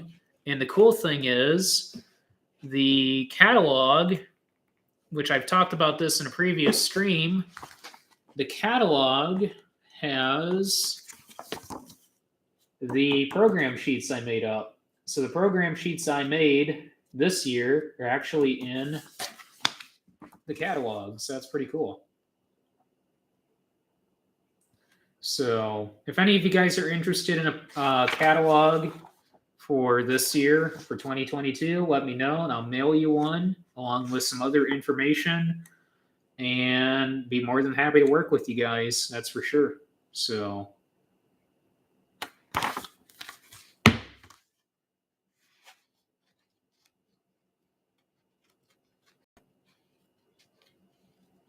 yeah, that's the problem with all companies. They're all focused on corn and beans as far as research goes. As well, I shouldn't say research. I would say more on. I wouldn't say research. I'm just trying to think of the best word for it to describe how they manage beans.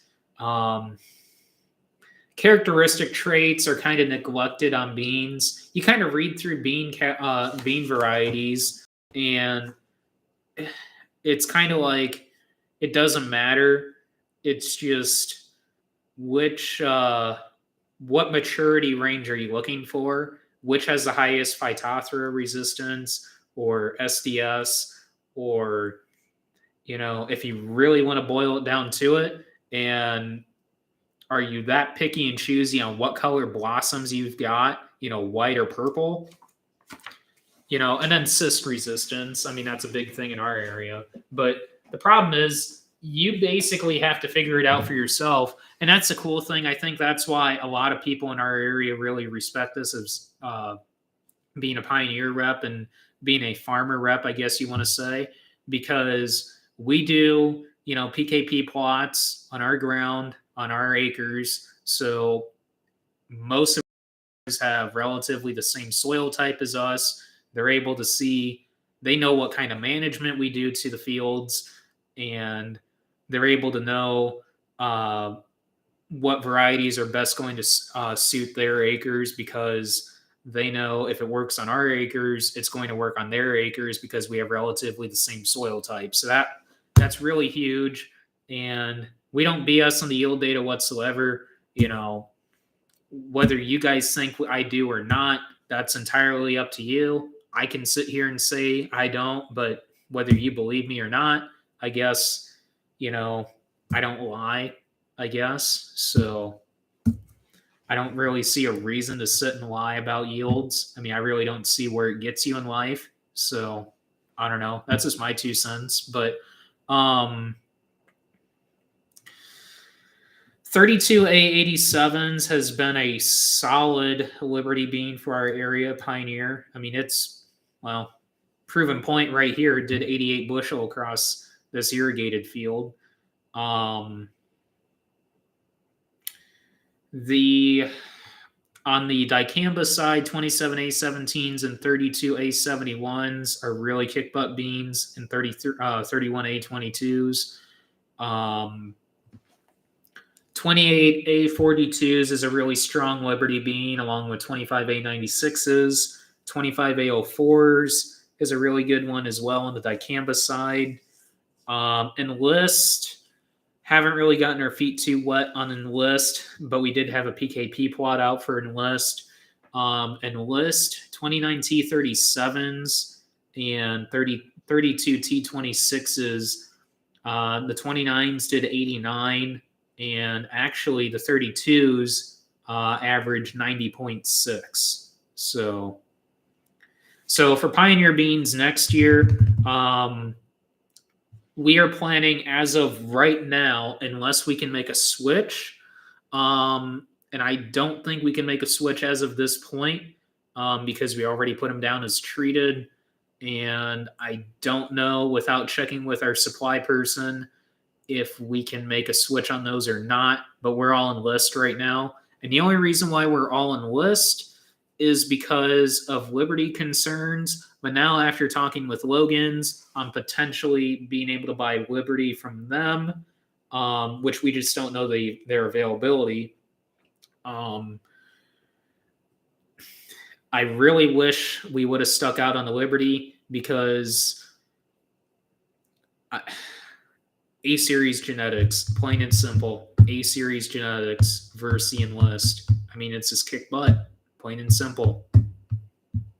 So, but right now, as of right now, we are all Enlist beans for next year. So we're running 32T26s, 29T37s, 24T35s, because that's a Peking bean. We need that for the cyst resistance in our area.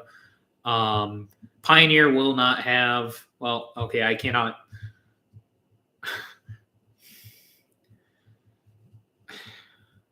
So Ryan, that kind of gets into confidentiality, I guess you want to say. I don't know how much. I don't know if I could get in trouble saying yay or nay on that. What I will tell you this, for 2022, Pioneer will not have Extend Flex beans.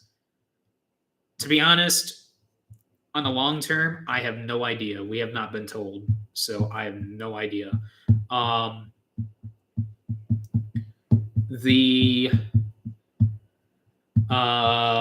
There's actually, some of you guys might have heard Pioneer has A-series genetics in Enlist beans right now. It really sucks right now on the supply. We were told it was going to be a sellable amount, and it amounts to only a few bags for us. So we're going to be playing with those few bags on our acres just because our guys that want to do trials with beans want to have, say, like a 40-unit box or a 45-unit box. We don't even have that for playing around with these new A-series Enlist beans. So we're going to be doing that on our own acres. So next year, I guess it's going to be a heck of a lot better on sellable amount.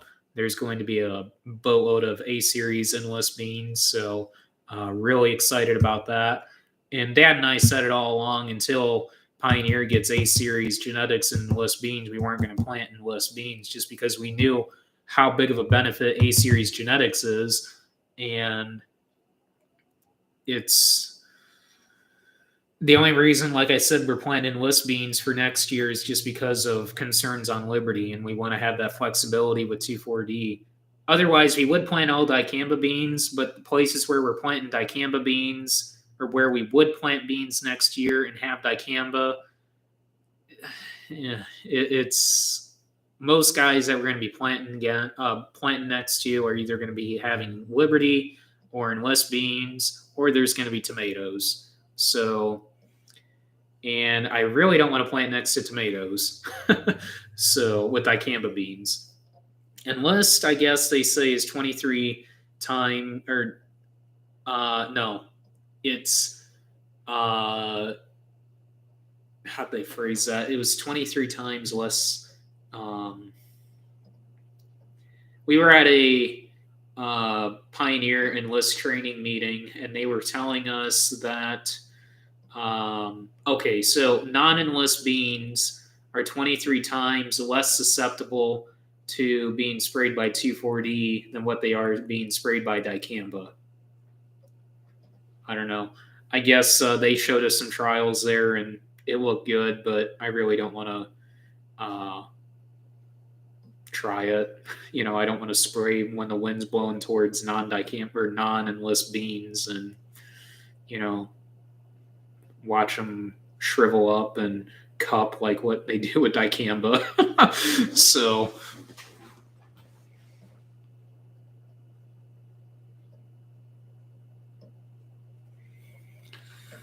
So yeah, I'm not of liberty to say on the Extend Flex. I can't say nothing, so.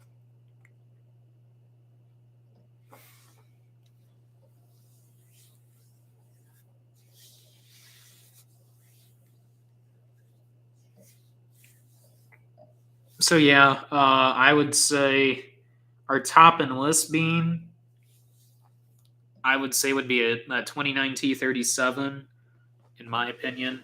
So I feel between that and the 24T35, 24T35 I think will be our biggest selling bean for this area. Let's go all organic. Oh geez. We got the row crop cultivators. Oh god.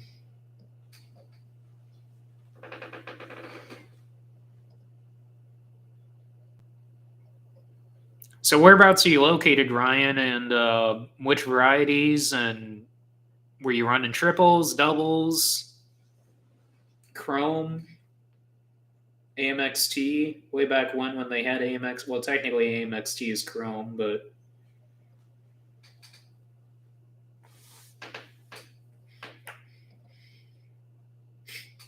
trash talk. Oh geez.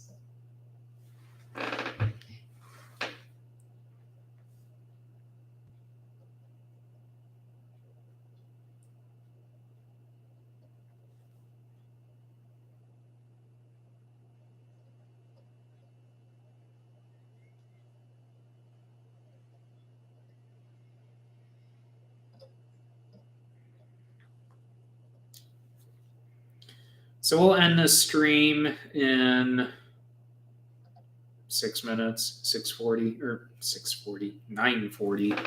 So Plenish always had a yield drag. Plenish always had a yield drag.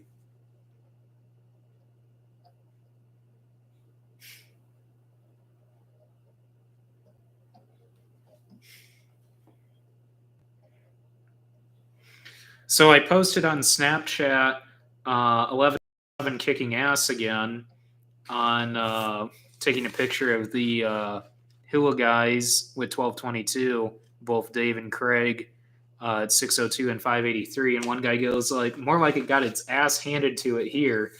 And 1197 to 166.37. And he had a Kruger brand, never even heard of Kruger. And his top Kruger did 263. So almost 100 bushel yield difference. Oh, geez.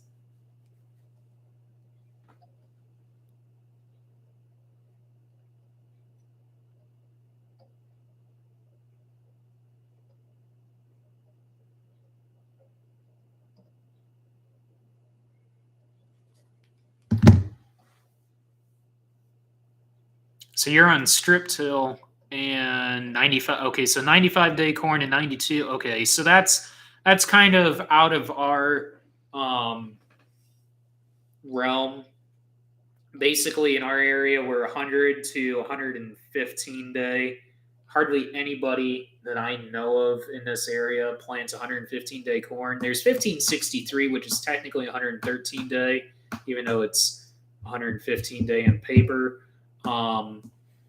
But the latest corn we've ever planted, and it's actually going to be next year's 113 day, is 1359. Latest corn we've ever planted was 112, but now it's going to be 113 day, 1359. Hardly anybody plants late season corn. Mid season corn, mid to early is what everybody plants here. Anywhere from 100 to 108, 100, anywhere from 100 to 109 day. So. Why am I not making videos anymore? I can upload, or I can actually post one right now if you want me to. I mean, I've got one uploaded right now, and I was going to go home and edit another one, so. Yeah, 2 point. So on beans, full season beans, what we run would be 2.4 to a 3.2. Double crop will get down in that 1.9 to 2.3 range. So we actually planted some 2.8 double crops, and they actually went 52 across the scale. That was 2020, I think it was. Yeah, 2020. So that was with an Enlist bean, actually, 28T14E. So I don't know.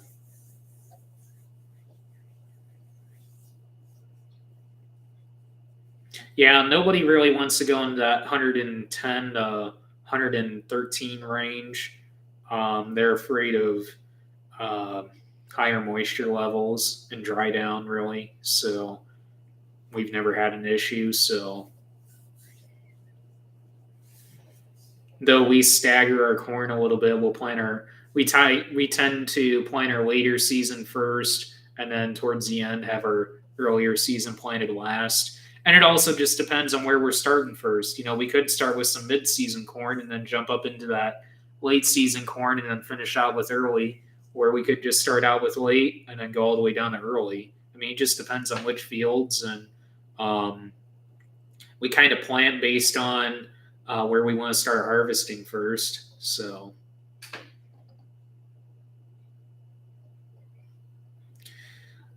Our corn for next year is going to be anywhere from 104 day to 113 day.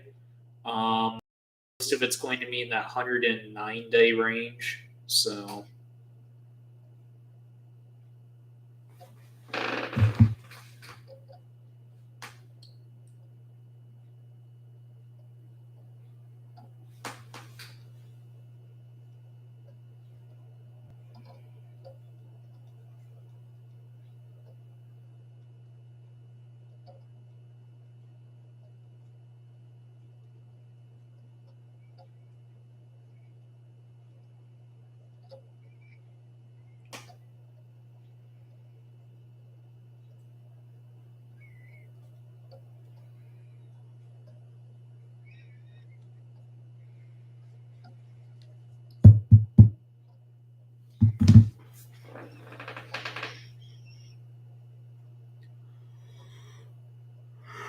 Ugh.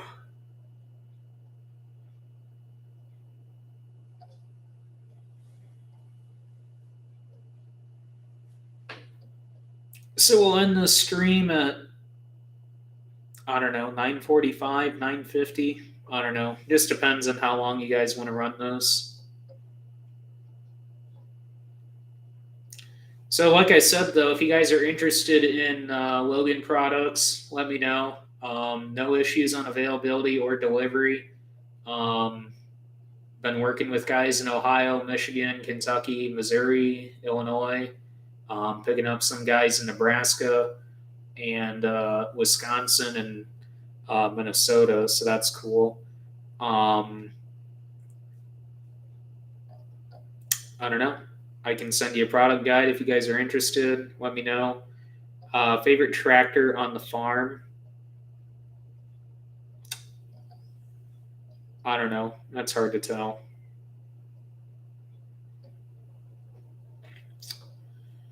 I don't know. I don't really have a favorite. I just have one that I drive a lot, I guess. The 8530 is like one guy joked on Snapchat the one night. He's like, "Do you like sleep in that thing?" And it's like, well, if I did sleep in it, it would help me get more acres done with the vertical till. So maybe I should try that. Oh no, the one night I did 300 and some of you guys might sound like this might be rookie numbers to some of you guys, but I mean, it was like 370 acres of vertical tillage in one day. 16, 17 hours, I think it was. No, it was more than that. It was like 18. Because I started at 10. No, it was about, yeah, it was 10 o'clock and I ran until 5 in the morning. So 17 hours. It was about 28 acres. Yeah, well, it was more than that. It was like 475 acres in one day. That was a long day. 720. 720 is a weird number. 720 last year, and I'm not talking 2021, 2020, I'm talking 2020, it had a really stupid good year. 720 is our highest volume corn in our area, meaning we sell the most of 720 out of any other hybrid in our area, meaning highest volume.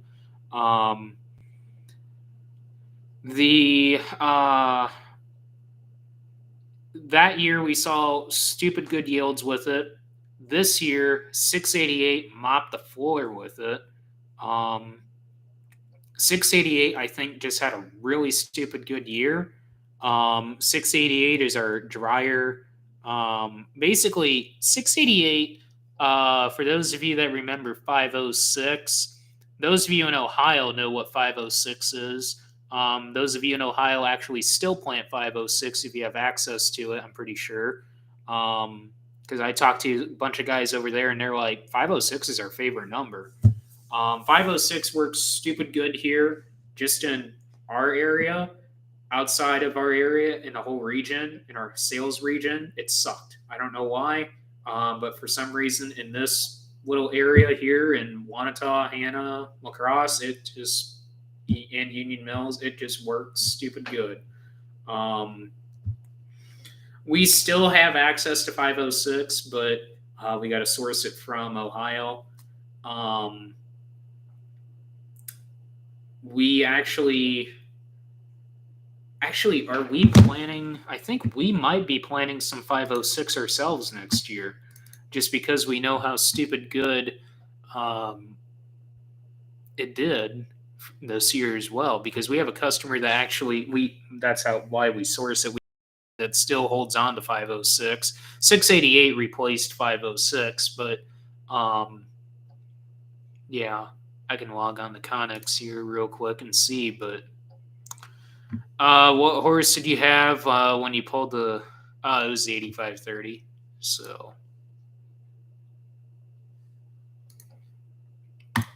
So bringing up tractors, the 4650 is actually going to be doing a little bit more work next year, field work wise. It's going to be It's going to be pulling a fertilizer spreader next year. So that'll give you guys something to think about what we exactly bought for a fertilizer spreader. But it's a pretty nice spreader. Those of you that follow me on Instagram and Snapchat have seen it. All right, good old Connex. Thank you for your patience. Yeah, I'm sure I'm really thanking you here, Connex. Wow, what a mess. My God. Okay, so there's 2021.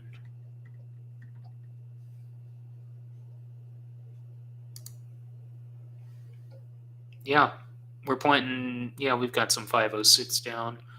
506, 688, 720, just a touch of 953. That's going to be for Dad's NCGA.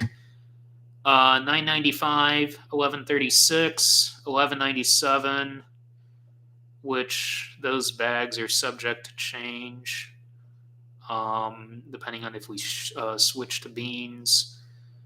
1359, and that rounds out the corn. Yep. And then on beans, it's 24 T35s, 29 T37s, and 32 T26s with a couple experimental Enlist A series beans.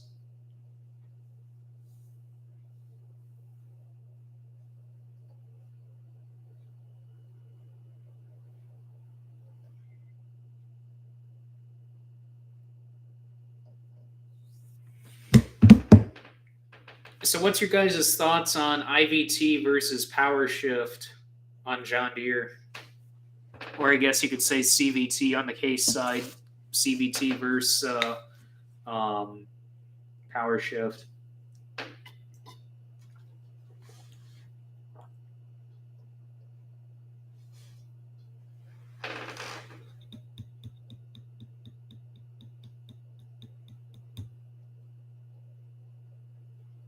So really, you're a TS Performance. There we go. All right, cool. I got contact. That's awesome. So email me, Bill. Go ahead and email me. That way, I've got your info down. That way, if I ever want to tune the 8530, which I'm actually serious about, I know who to talk to. 4650 is a power shift. 15 speed. 4430 is a quad range. The 4230, which bringing up the 4230. The 4230 is for sale. It's not officially for sale, but those of you that are interested in it, what we are going to do. So the two 250-gallon Chem Farm saddle tanks, we're keeping those. The 60-foot top air front mount boom that we have on there, which is technically a 3-point boom, but we made it a front mount boom. We're going to be selling that boom. If anybody's interested in that, email me, contact me, Instagram DM me. I don't care. Slide into my DMs. I don't care. The 300-gallon 3-point tank, selling that. The 4230 with the 4440 high crop assembly on it that Dad custom made down to 30-inch centers. We're selling that as is, unless we can't seem to sell it as is as a high crop. Then we will take the high crop assembly out and bring it back down to standard, because we still have the capabilities to do that. We have all the parts here to do that. It's up to you, I guess, as the buyer, if you want to buy it as is, but we're going to take the saddle tanks off of it. So if you want to buy the sprayer, that's fine, but we're taking the Chem Farm tanks off of it. So if those of you that are interested, email me or slide into my DMs, Snapchat me. I don't care.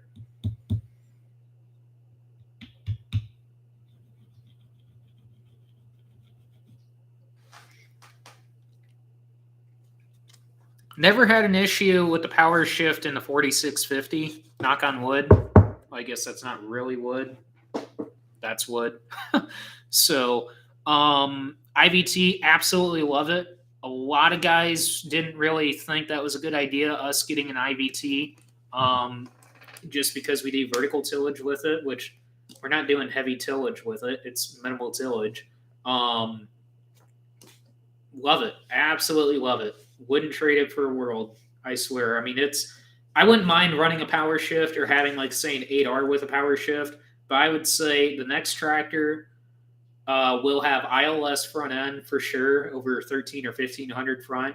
By far ILS. smoothest running tractor I've ever run. IVT, I would say. I doubt we're going to spend the big bucks and go to an E23. I've run an E23 before. I don't know. I would personally take a IVT over an E23, in all honesty.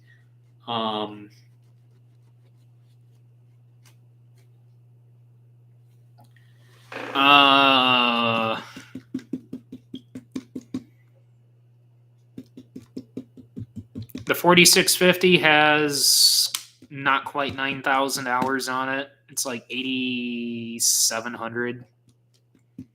It's a 1983. 4230 standard. I really don't want to do that. I don't know. I'll have to talk to Dad and see where we're at on price on that. So, honestly, I hate the CVTs. I've ran our IVT. I've gotten into neighbor's CVT to move it. Maybe it's just because I don't know. I'm not that familiar with the CVTs or just case tractors in general. Personally, I would take an IVT over a CVT any day. I really don't like the CVTs. I don't know why. Maybe it's just because I'm not familiar with them or what. I don't know. Yeah, the 4650 we have is really nice. Honest to God, I really don't want to sell that tractor ever. I really don't see any reason really to sell it. Really, I just would like to add on, just get another tractor. Why not? Why not 2, 3, 4? It's not a big deal. It's just money. It's just money. It's only money. So that's going to be cool for you guys because you guys have been wanting to see the 4650 and do more work. Or do more work than what it's been doing the past few years. Since the 8530 kind of took over most of the jobs. So yeah, I'll be pulling a fertilizer spreader, so you guys can look forward to that. Eventually, like I said, there will be a video on that. I should probably go home and edit one. I do all my editing on my iPad now, so I would edit it here, but I kind of quit just editing on the computer just because it's easier to edit on the iPad. So top numbers are all minimum 12 bags.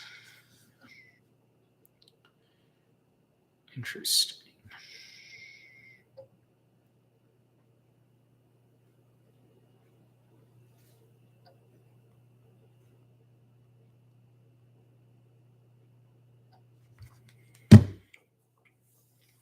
$10 that's when we're going to end the live stream. I'm going to go home and edit another video for you guys and post a video for you guys tonight.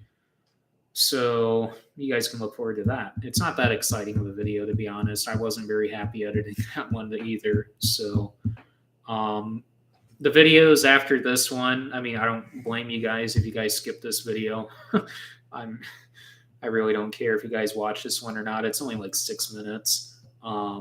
Like I said, not very exciting. But the videos will really pick up a little bit more. I mean, they'll be a little bit more interesting after this video that I post. So I haven't filmed a video in the past 3 weeks at least. So there's going to be a little bit of a gap there.